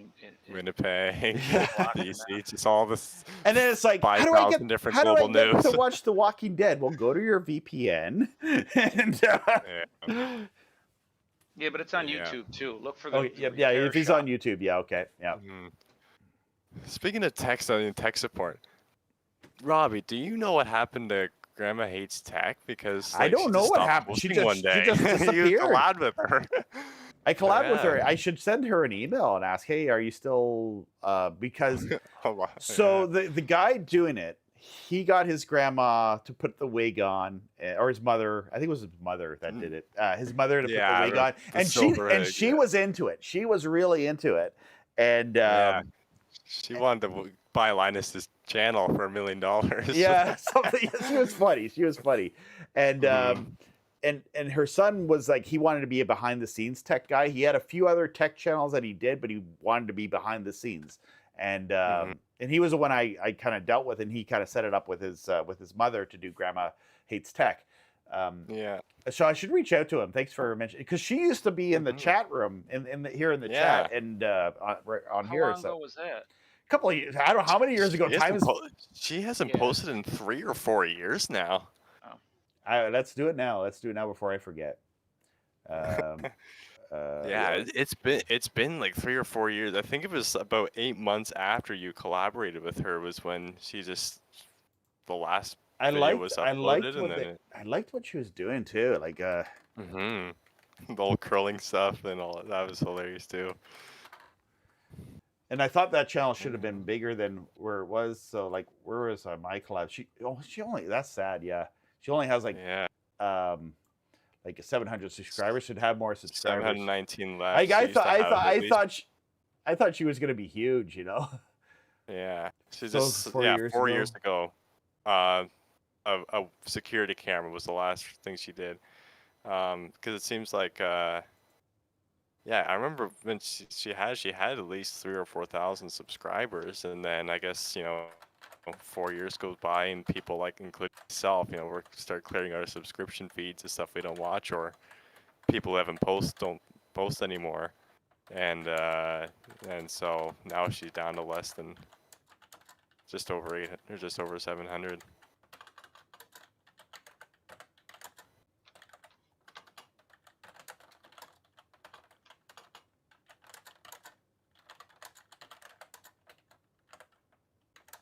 So how's your TV reception been lately, Robbie? Over the year there. I mean, things have been okay with people, but I've been hearing people complain, how things are. Let me just switch my camera here. I've heard people complaining how things. Not a whole lot of people on chat today. How in some areas over-the-air TV has because of ATSC 3.0. So I have this thing here, the Zapper box. Where's the Zapper box remote anyway? Oh, did you get the Zapper latest box. update? I never turn on my Zapper box because I only get like 1 or 2 ATSC 3.0 channels in my area. So I'm like, oh, is that still a thing? ATSC 3.0? There's Antenna Man has a 20-minute video on it, but I'm like, I don't even care. I don't. Yeah, I haven't watched Tyler for a little while. I should watch. Nothing against you, Tyler. It's just I should. think life's happening in business. Yeah. And it just seems like ATSC 3.0, in my opinion, and I could see this a few years ago, it's basically HD radio. It's something that's great technology, should be implemented, but is like in the hands of the worst people to ever implement something good. Yeah, I remember like a local radio station. Again, I won't dox myself by saying what the radio station is, but they still advertise. Like they still have like the same 10, 12-year-old advertisements. Now available in HD. It's just like it's like now available. It's been available for over 12 years now. Like they broadcast in all three formats, but like unless their car supports it, and in most cars they've abandoned the hybrid digital format. So some still adopt it, but again, it's basically the modern day AM stereo CQAM. Like it was cool, really good concept, but not enough support and adoption of it, and so then it dies out. Yeah. And I thought Have you- the digital modes could be like even like for shortwave and for DXing and all that. And it's cool because you can DX digital over the air TV. Like Yeah. over the air TV will DX at times, and you can pick up stations from like the next state that you don't normally pick up, or the next province. Well, not here. Well, I have pulled Quebec on a very clear day. I pointed my antenna toward toward the west, and not west. Have east. you ever tried to get the East, HD yeah. radio over the SDR? They make this. I've been able to do it. It's been Yes, Grab my phone. because because that format is available on NPR. I think I see it on the SDR, but I'm not able to pull it in on the SDR. there's a plug-in or something like that. I'll have to get my back out because I've been able to do it a couple times, and I was like, oh yeah, this works. That's cool. Yeah, but I think all there was on the NPRs that I was able to pick up is only like just basically is NPR digital. Does that sound right for you guys? Were you done? Just a digital simulcast of Yeah. stuff. It wasn't anything really special. Yeah, and it's weaker. So that was another problem. It wasn't as strong as the analog. So you're gonna pick it up if you're close to the transmitter, but if you're further away, like I am, you might be able to pick it up on a clear day, but the idea of HD radio was cool. Now you can fit 20 stations in where there was one station. Yeah. You can fit 40 stations. You can fit 40 stations in, and it will sound like Sirius satellite radio. Yeah. There are some times where radio. You're listening to Sirius satellite radio. I know that in our car, the radio in our car is not really good, but the Sirius XM decoder, it's horrific. I'm pretty sure that it's 64 kilobits per second that it decodes in our car at, which means when in stereo, each channel is 32 kilobits, and it just sounds horrible underwater and murky. It's bad.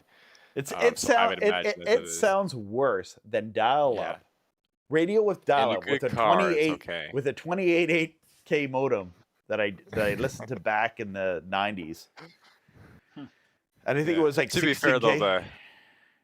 though, the computer speakers also, because they lacked a lot of frequencies, it kind of helped filter out the distortion from the lower frequencies. Yeah, I think I listened to AM, like AM talk radio. It wasn't really great for music, but it was good for talk radio. Sorry, go ahead, Kurt. Yeah. Oh, so back to the ATS 3.0. I wonder if you put your zapper box back in, if you could get Syracuse, because there are some Syracuse channels that are ATS, and it's supposed to be a strong, a more robust signal. I have a screenshot of what I did. Let me dig it up here. I know in Buffalo they took I can find the screenshot of it.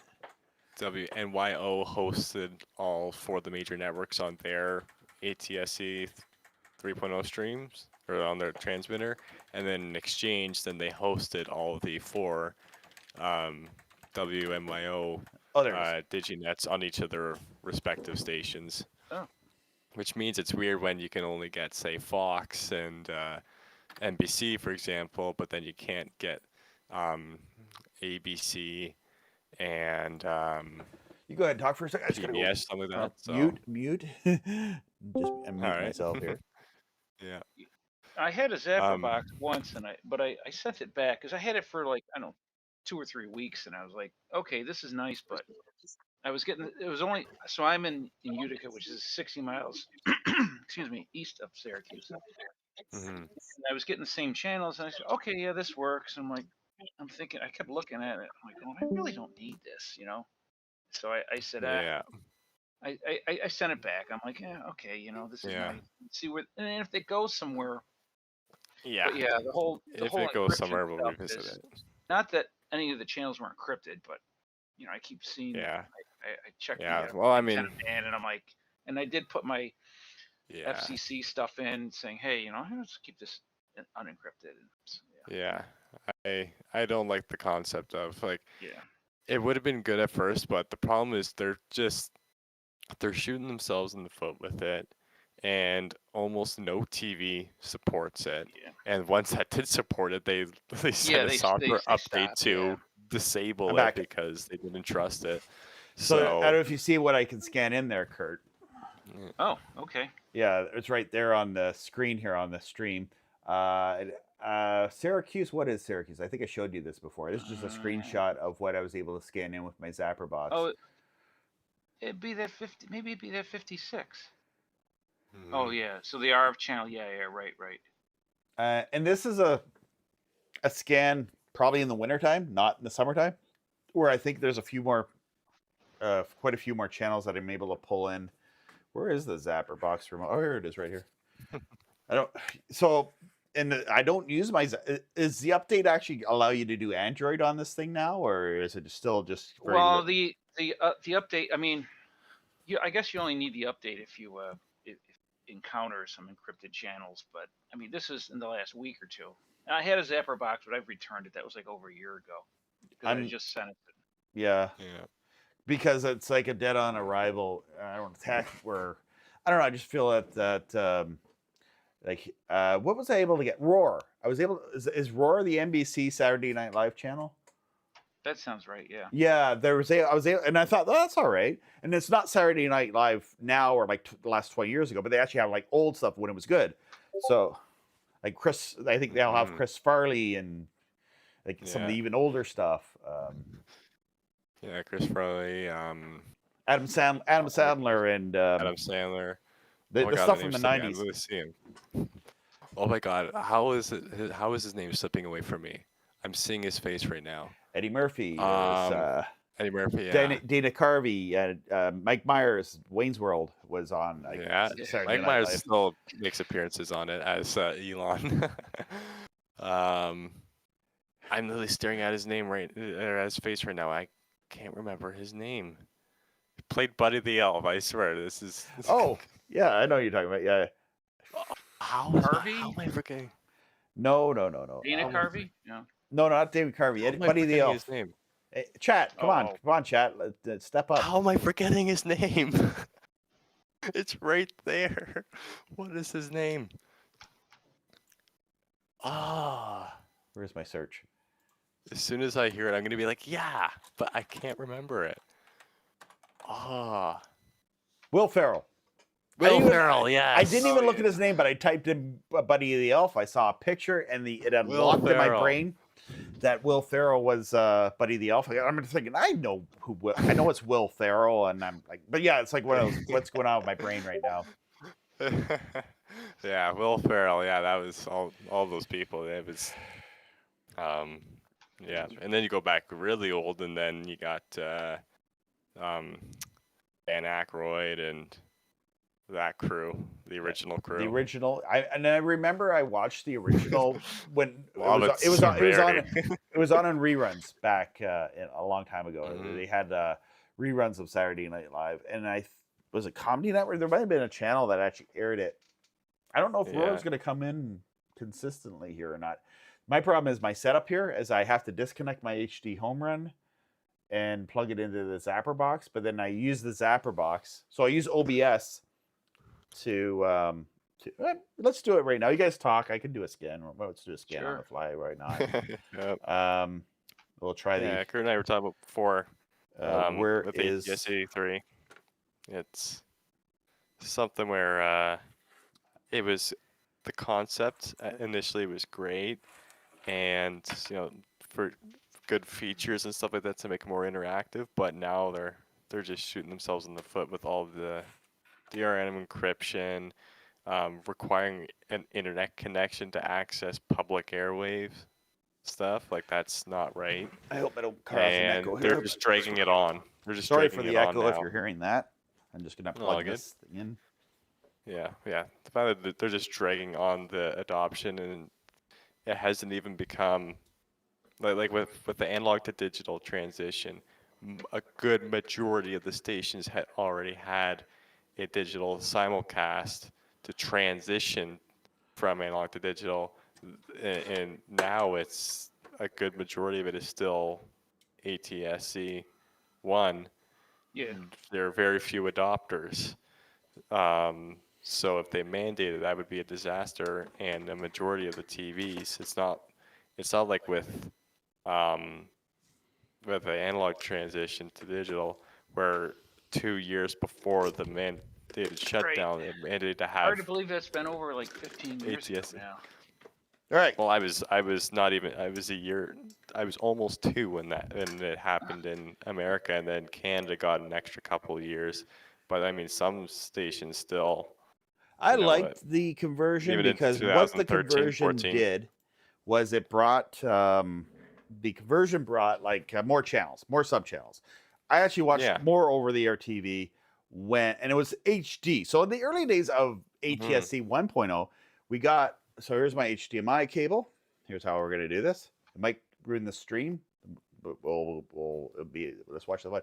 I have a HDMI capture device, which is just, these $20 things you get on, you can get them on eBay, Amazon.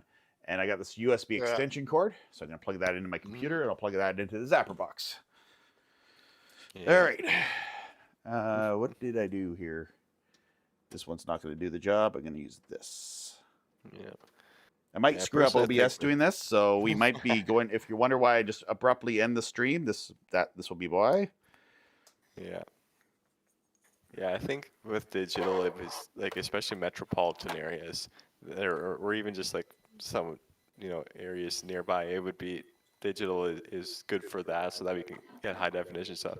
And then in the rural areas, keep the analog broadcast, so that way you can reach over a longer distance. People still have it, but obviously that's not how it worked out. And now all the more low power repeater stations, a good majority of them in Canada have shut down now. So a lot of people are left in the dark. I know where our bunkie was, where I used to get the analog global repeater from Toronto and then TVO on digital. But now you can only get TVO, and that wasn't even the channel that was worthwhile. So I don't bother bringing up my rechargeable portable TV anymore, or if I do, it's just so that I can watch stuff off an SD card. Looks like we're in business here. Okay. So it looks like we're in business here. Here's the Zapper box. It's gonna go to TV. I might have to switch back just so we don't get copyright dinged here. I don't know if the audio is gonna come through this with the Zapper box. It's still loading. I might have to do the update. That's my Thor modulator. I don't think that's going to work here. Might not be a bad thing that you can't get the audio for the sake of the stream. Yeah. Because that's really what they check for first is the audio, and then from there, yeah, I don't see if it detects the audio, then it'll try to see if it can ding you for video as well. Yeah. I wonder if I can just sort of do something like this and take the TV. Where's the TV? There it is. Take the TV image. Copy. There you go. Control V.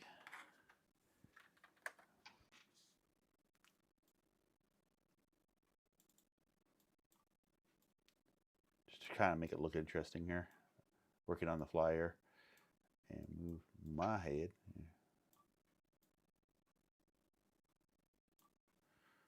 So we got the VLC. VLC's good. The capture device. There we go with that.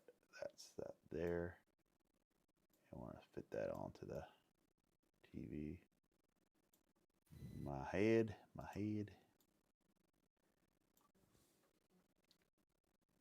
Kind of like, here's what I'm doing here. I got the Zapper box.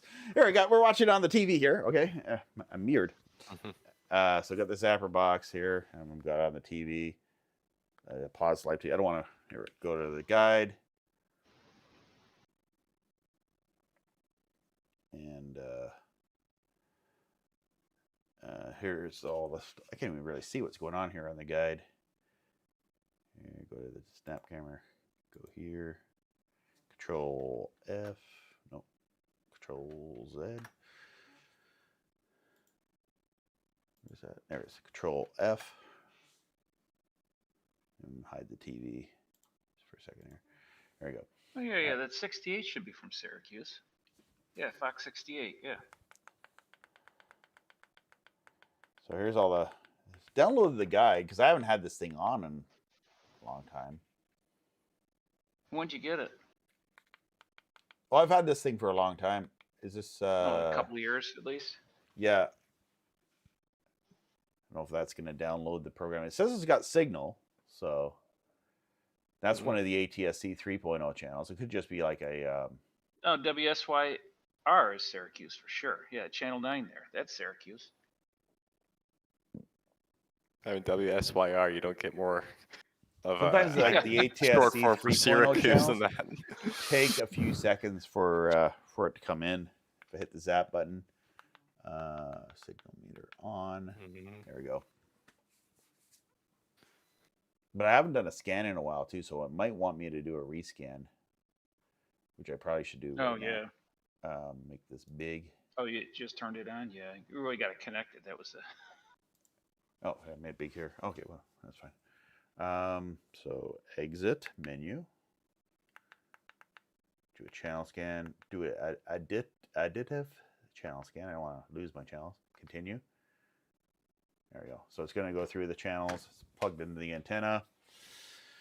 We'll see if I can pull anything new because I haven't done this in a while. So it says it's got about 40 channels. That all depends on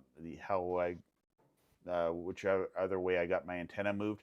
And I did move my antenna because what channel is it here? The channel 19, which has NBC, they have a repeater now. So I'm able to pull the repeater in a lot better. Are you using the round dish that Yeah, it's like a round now everyone thinks it's an Omni, but it's not an Omni. It's actually a directional antenna. It has like a it's like basically a circular, but it has like a track to turn the antenna around, so it has a directional Yagi. Oh yeah, I remember that. Yeah. You had, but it looks like a looks like a UFO disc type thing. Yeah, looks like a UFO, but it's directional. But inside it's directional, so you have to turn the whole thing turns around. Yeah, the whole thing turns. Yeah, so it has like 16 positions, so you set the positions to whatever pulls in the best. Yeah, and it's internal, so you don't see the thing rotating at all. Right. You would never it's know. all inside, Yeah, right, which is kind of which I thought would be good for my area because of the ice. There's a ATSC 3.0 channel. See, I think that was the channel I was just trying to tune, and it changed frequencies. Yeah. Because what was it before? It was saying channel 15.1, and then it wasn't loading. Because that happens a lot. They launch a channel, do like a test period, and then they end up putting it on a different frequency. So there is like, what's that? The one ATSC 3.0 channel I can get in Kingston, and you're in Canada, but I'm pretty close to the border. I go in the car, I get American radio stations. Like most of these channels I've scanned are American channels. There's one Canadian channel, which is CKWS. Well, actually, it's two now because of where is CKWS? Channel 11 because it has 2.1. So most of your stuff is from Waterville and then from Syracuse. Yeah, Watertown and Syracuse. Yeah. So Watertown, yeah. Remember here where I am, it's mostly Buffalo, but occasionally at the right spot, some people in my area can get Rochester stations. I once got Usually Rochester, and that's Fox, like Rochester, Yeah, PBS. I can get Rochester on a clear day. Yeah. Seems like Fox and PBS are now the strongest stations, ironically, when usually they're the ones with the weakest left in the dark elsewhere. I get PBS pretty darn good, and I get 2 different PBS channels over the air in my area. Mm-hmm. I don't think I have I have to move the antenna to get the other PBS, which is like not Ithaca. Maybe it is an Ithaca repeater? Really? Yeah. Yeah, on a clear day. Get the Yeah. Waterville one. Mm-hmm. Yeah. Some with a directional antenna, and it's nice on, say older TVs, but ones made 10 years ago or so, is that you could manually tune each channel. So when you had when you have a rotor on your antenna, then you knew when it came in for this channel, the strongest that you manually set, then you could program that in, and then you knew to mark it there to tune it to. Okay. And then so you could have all the channels that you can pick out in the different directions, Wow. and then just if it's not coming in, you just rotate it until it does. But now, especially Roku TVs, they're the biggest offender I found. Is it just gives a generic scanning screen? You can't manually tune anything, so you pretty much every time you rotate your antenna, you have to rescan it, unless you have another TV you could already pre-program the stuff and then manually push the channels in. But the problem with Roku TV remotes is that there's no channel numbers. Yeah. It's just up and down on the guide, but you can't manually enter anything anymore. Can you do it with the app on the phone? I haven't tried that. So do you have an think app you that can. you can control on your phone that you can control this thing with? Yeah, Roku app. Yeah, that's actually how. No, the Zapper box. Oh, that. Oh, don't know about that. Yeah.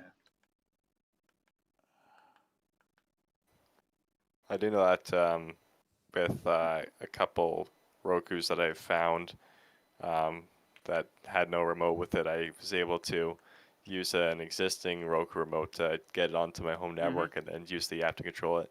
Same with the Roku TV that I rescued, although it is just new enough, but just old enough that a universal remote I have works with it. Channel scan. Where is the is it Zapper box? Going on or is 2 it the hours Zap now. box? Yeah.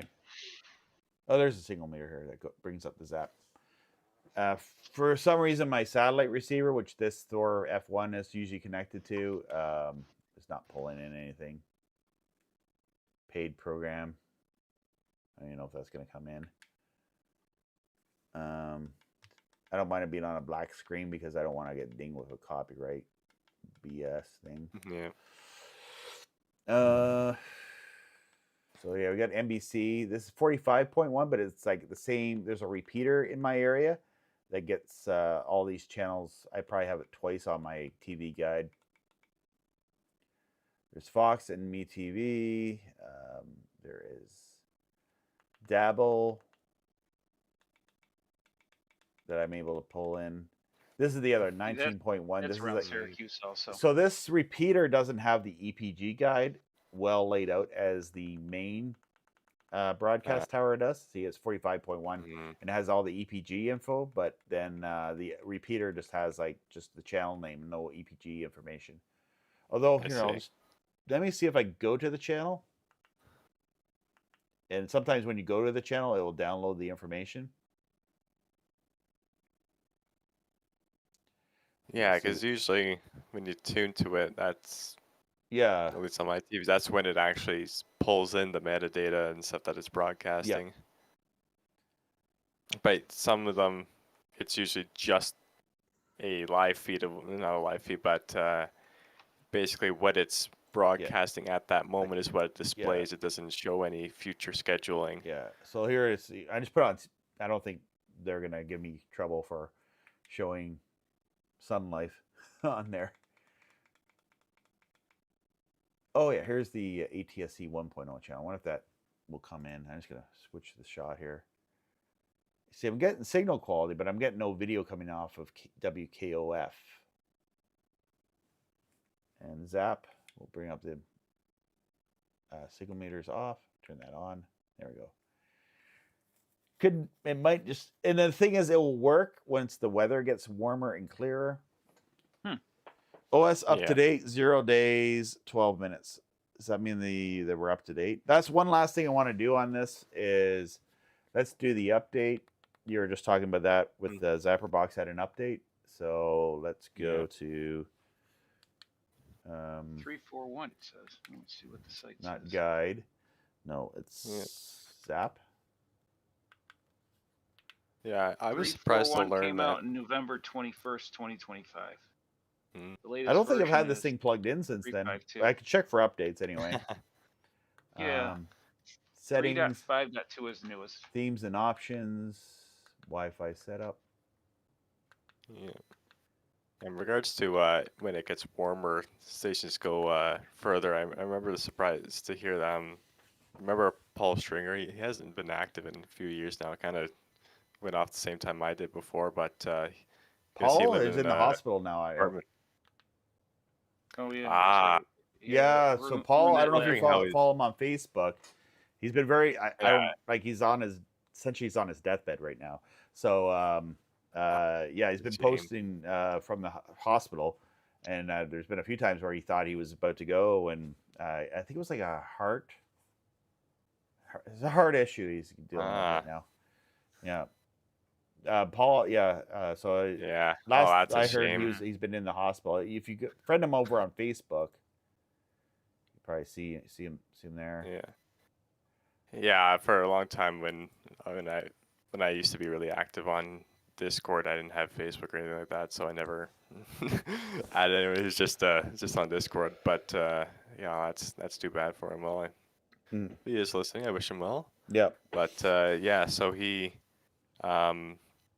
I remember him telling me in one of the after party calls, that he could get checks in from Peterborough in his apartment in Toronto during the summer months, which I was surprised about because the checks is such a low power station that you can't even get it where I live. Yeah. I guess it has like it's far closer. Yeah. Well, I guess it must have like high a. Up. Yeah.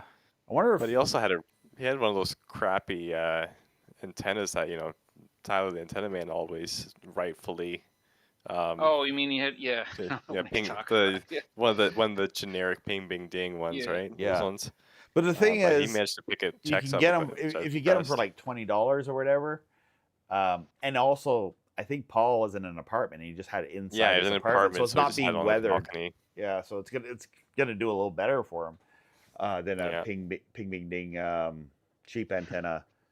But then it's like you go from ping bing ding to Televis that charges. It's almost like way too much for a Televis to a ping bing bing ding. Like there's no was it Wingard is like the in between, I guess, where it's a good antenna. Winegard's Winegard is like the go-to for decades. Yeah, where Winegard, it's not going to be like as expensive as a Televis, and not as cheap as a like, ping bing ding. Rich person antenna. I've got a couple of those 8-bow, panel. Yeah, they're outside antennas, and then this past fall, I picked up I found a dual loop antenna someone pitched out, and it's like, let me try that, and I put that out there, and unfortunately, it wasn't that much better. Because I was like, this is great, I'll try a loop antenna.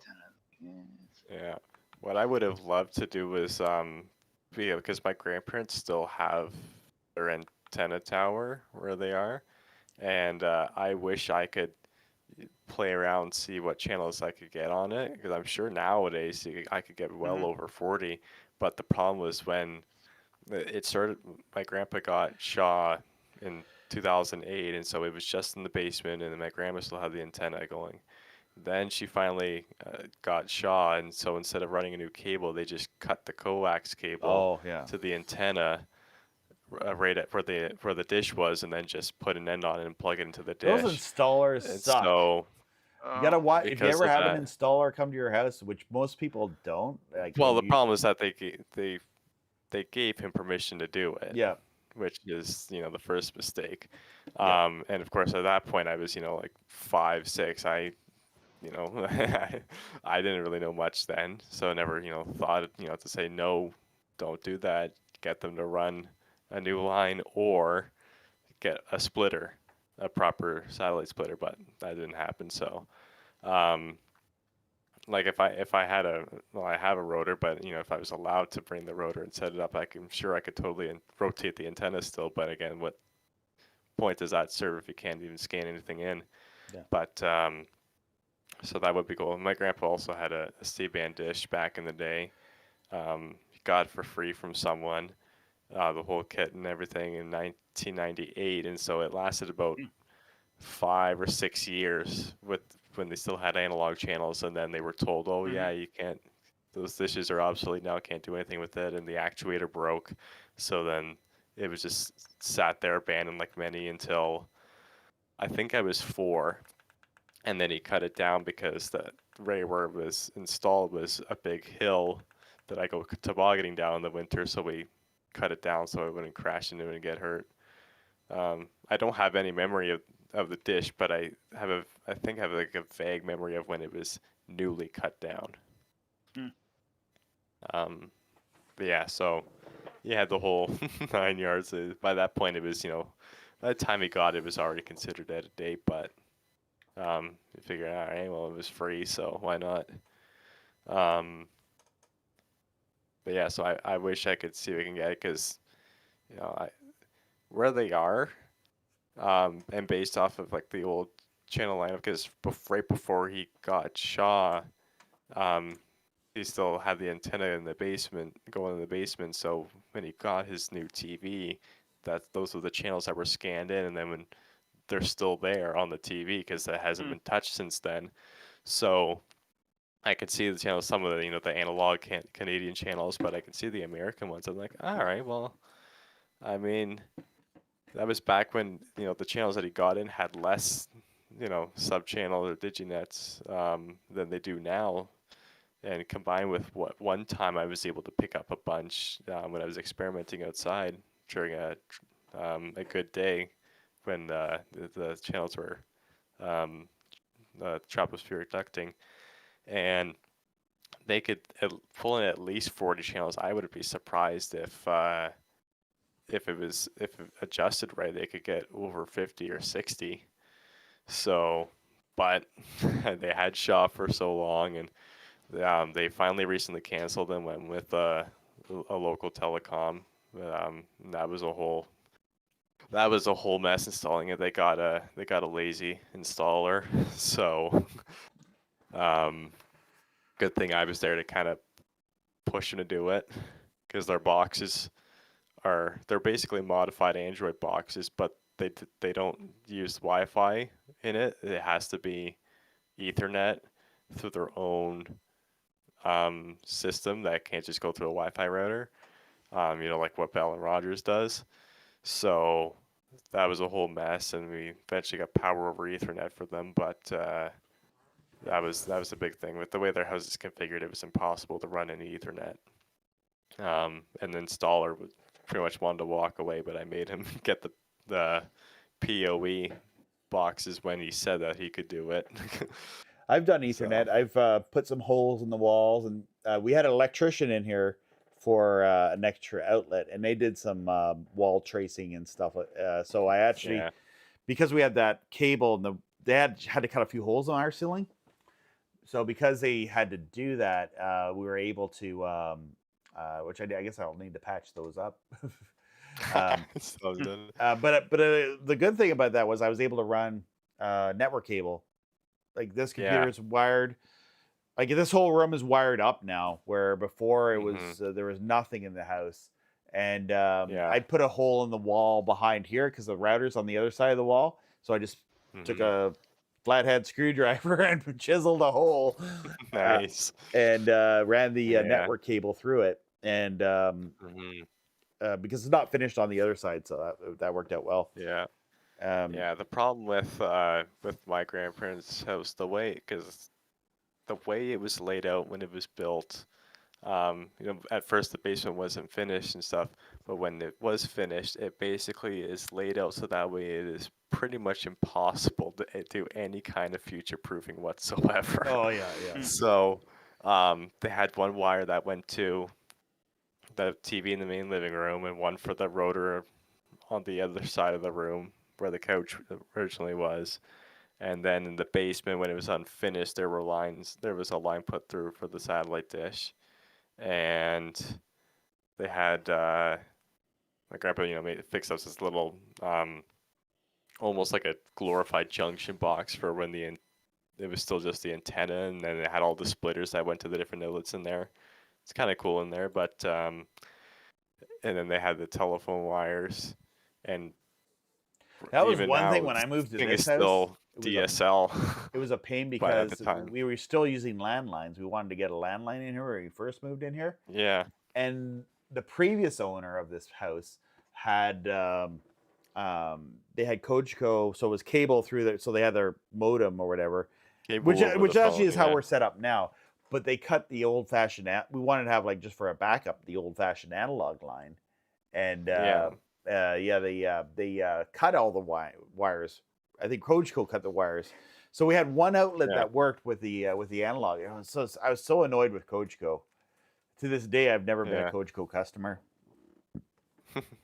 You use well, what else is there in the area? I know Tech Savvy use and stuff like that. They use the Rogers lines, but Yeah, that's do they have? essentially. Well, I do have cable. Like it's our internet's through cable, but it's not through Cogeco. Like not through the. Yeah. I don't deal through Cogeco.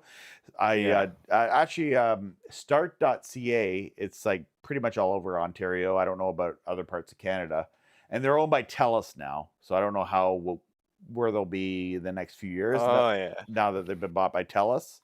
TELUS is, yeah, they love to buy things up and then cry poor. Yeah. So they had good customer service, better, like at least start.ca would have better customer service than Bell or Rogers when Yeah. you're actually dealing. The worst was what was there was one he's even older than a boomer. He's from the prior generation. Silent generation. He's a friend of mine who's silent generation. I was helping him with his internet, and I had another friend helping with his internet, and the customer service. We spent like a day trying to get his internet going, and I think it was Wow. through the phone line or through the cable. I'm not sure which one it was, but I Mhm. remember just the device was defective, and they just left him hanging there. He eventually switched back to Bell. Like I was like, oh Wow. no, like go start or whatever. But he went with I'm trying to think of Yeah. the Some Freedom back with a little Mobile. I familiar. think it was Freedom Mobile. Yeah, it Oh, was like yeah. it was Freedom Mobile's home internet. Yeah. Basically, sort of like the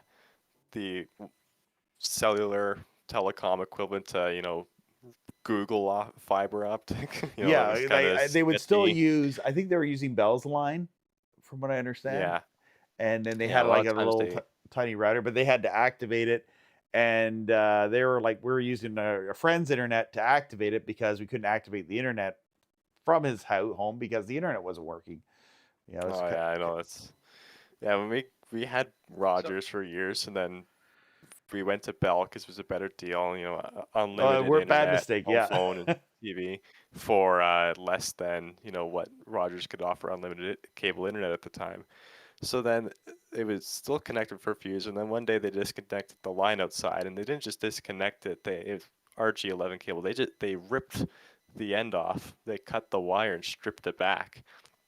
So that way, someone like me who, could get into the pedestal because they never lock it, I could have just gone back and reconnected it, right? No, they just ripped the whole thing off. So then when we went back to Rogers when they upgraded to Ignite, they gave us the self-install kit, but then failed to remember that they had Yeah, they'll do cut that. the Yeah. wire on us going to our house. So we had to call tech out, and then I tried to explain to them, but they wouldn't listen to me. They had no idea what I was.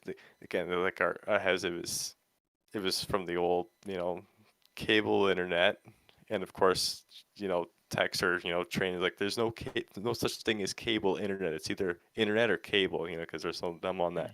They would not understand what I was saying. I was like, The problem is the wire was cut outside, so you just got to strip it back and put a new RG11 end on it.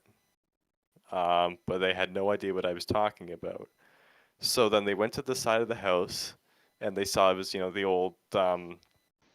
old Rogers demarcation box, and they didn't have the termination tool, so they just like basically smashed the box open to check and see that there was nothing wrong, and then instead of replacing it, they just electrical taped over it. Oh, And then they God. went out to the pedestal, and then they saw the issue, and then I don't think that they didn't have any coax ends on it, so I think they just stuck the wire right back into the thing, which is why we have such fluctuations in Oh, they need to fix. internet Yeah, the connection all the cable going time. into your house can be a big factor. Like when you got a Yeah. 60-year-old cable that survived ice storms and all that. Yeah. Well, I mean, the run from the pedestal to the D mark is maybe 20 or 30 feet. It's not very long. It's Yeah. actually pretty good. But the problem is when you have a thick cable like RG11, and RG11 is better for signal attenuation. It's good for that, but you need to have the proper end on it to screw it in, the F connector to screw it in. But I think they just stuck the stripped wire right into the thing Yeah, and that's not taped good. it in place, which is just horrific. Well, the story Patrick's on now. my parents' house had that where they had cable going into the house, and I think the first cable company that did their house was like probably not the best quality of cable, because I remember growing up and we had RT59? snowy picture, probably 70s. It was built in the 70s, the house, so it was probably when the house was built. There was probably cable installed, so it might have been McLean Hunter cable TV, or it might have even been another company that McLean Hunter eventually, acquired. And I just remember the upper UHF channels were always snowy, and then they finally changed I said to them, maybe it's the cable coming to the house, because that thing survived the ice storm, and we've never had good cable picture quality in our house. Yeah. And then lo and behold, that was the problem. The cheap cable it was cheap cable in the 70s that was installed. It's been there, was there for decades. Robbie, how long have you had this internet service you got now? Start.ca, you said? The one I have now? I've had it for a few years now, because I had a local company that was like right in the city that did internet for decades. And then I needed, because of these streams that I do, I needed a faster upload speed, and they wouldn't offer that. So I had to go to Start, which is the same line coming to the house, just a different modem. Yeah. And they were able to give me at least 10 meg up. Like, I'm not talking huge internet, just enough to like stream on. More than 2 meg up. Like that's what they were giving me before for the longest when I first started streaming. Terrific. Yeah, and so I had to switch to Start because of that. And then so I've switched to Start, and that was during COVID. So like I had to wait a while to be able to do that, because the internet was already still kind of we couldn't be a day without internet, because the kids were doing school online. Yeah. When I build my house in the future, decades from now, I'm gonna make sure that pre-run all possible lines, Ethernet, coax, even and do hang telephone, sealing just in case. Any house you build, do hang sealing, because then you can future-proof everything with fiber optic cable. You just pop the ceiling up, you run the cable, you pop it down, and then you're good to go. Yeah, suspended drop ceilings. Yeah. And then also for to make sure that no cable company or whatever that I go with tries to drill or do anything in my house, I'm gonna do my own demarcation box or whatever outside. So I'll have all the lines running for any possible connector. I'll do fiber, coax, and even copper line for DSL or whatever. Just have it so that way any company that I go with, they can have their own external box or whatever they need. Yeah. But then it doesn't touch my house. I just have everything there. I got And, I got so many things. This wall here, I got RG8 yeah. for my CB radio. RG8, really? Yeah, Wow. Mhm. yeah, I got RG8. Well, for my CB. Hello, guys. Who's Yeah, on hey, here? Patrick. Sorry. Patrick's on now. Oh, Patrick's on. Okay, I was yeah. hoping Yeah. you'd join at some point. I have all the computers here I was going to show you after.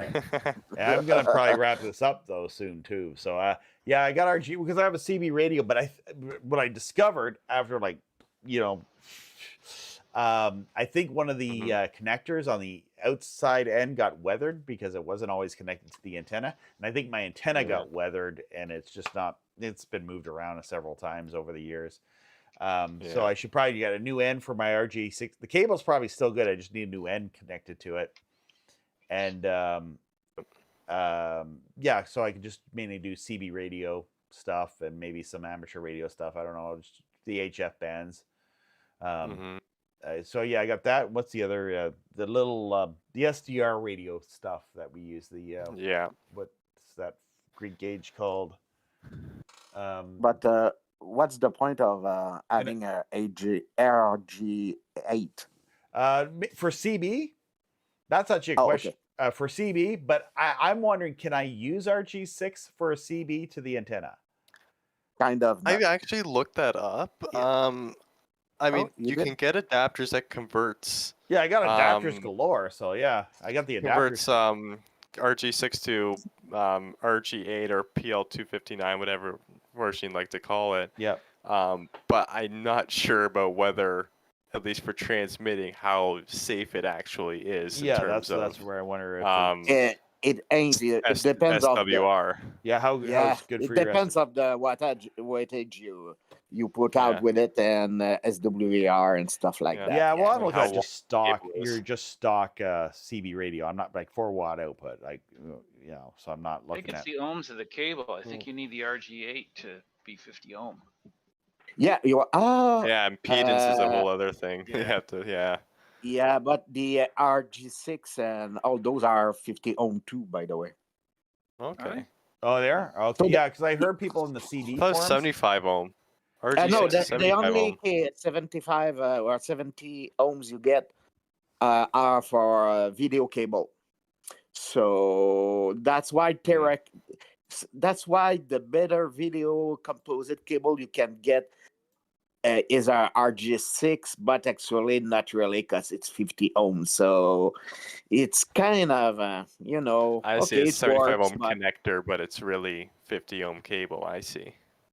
yeah, and the video cable, like those I have for from CBC, the old blue video cable with BNC cable, with BNC plugs on it, are actually 70 ohms.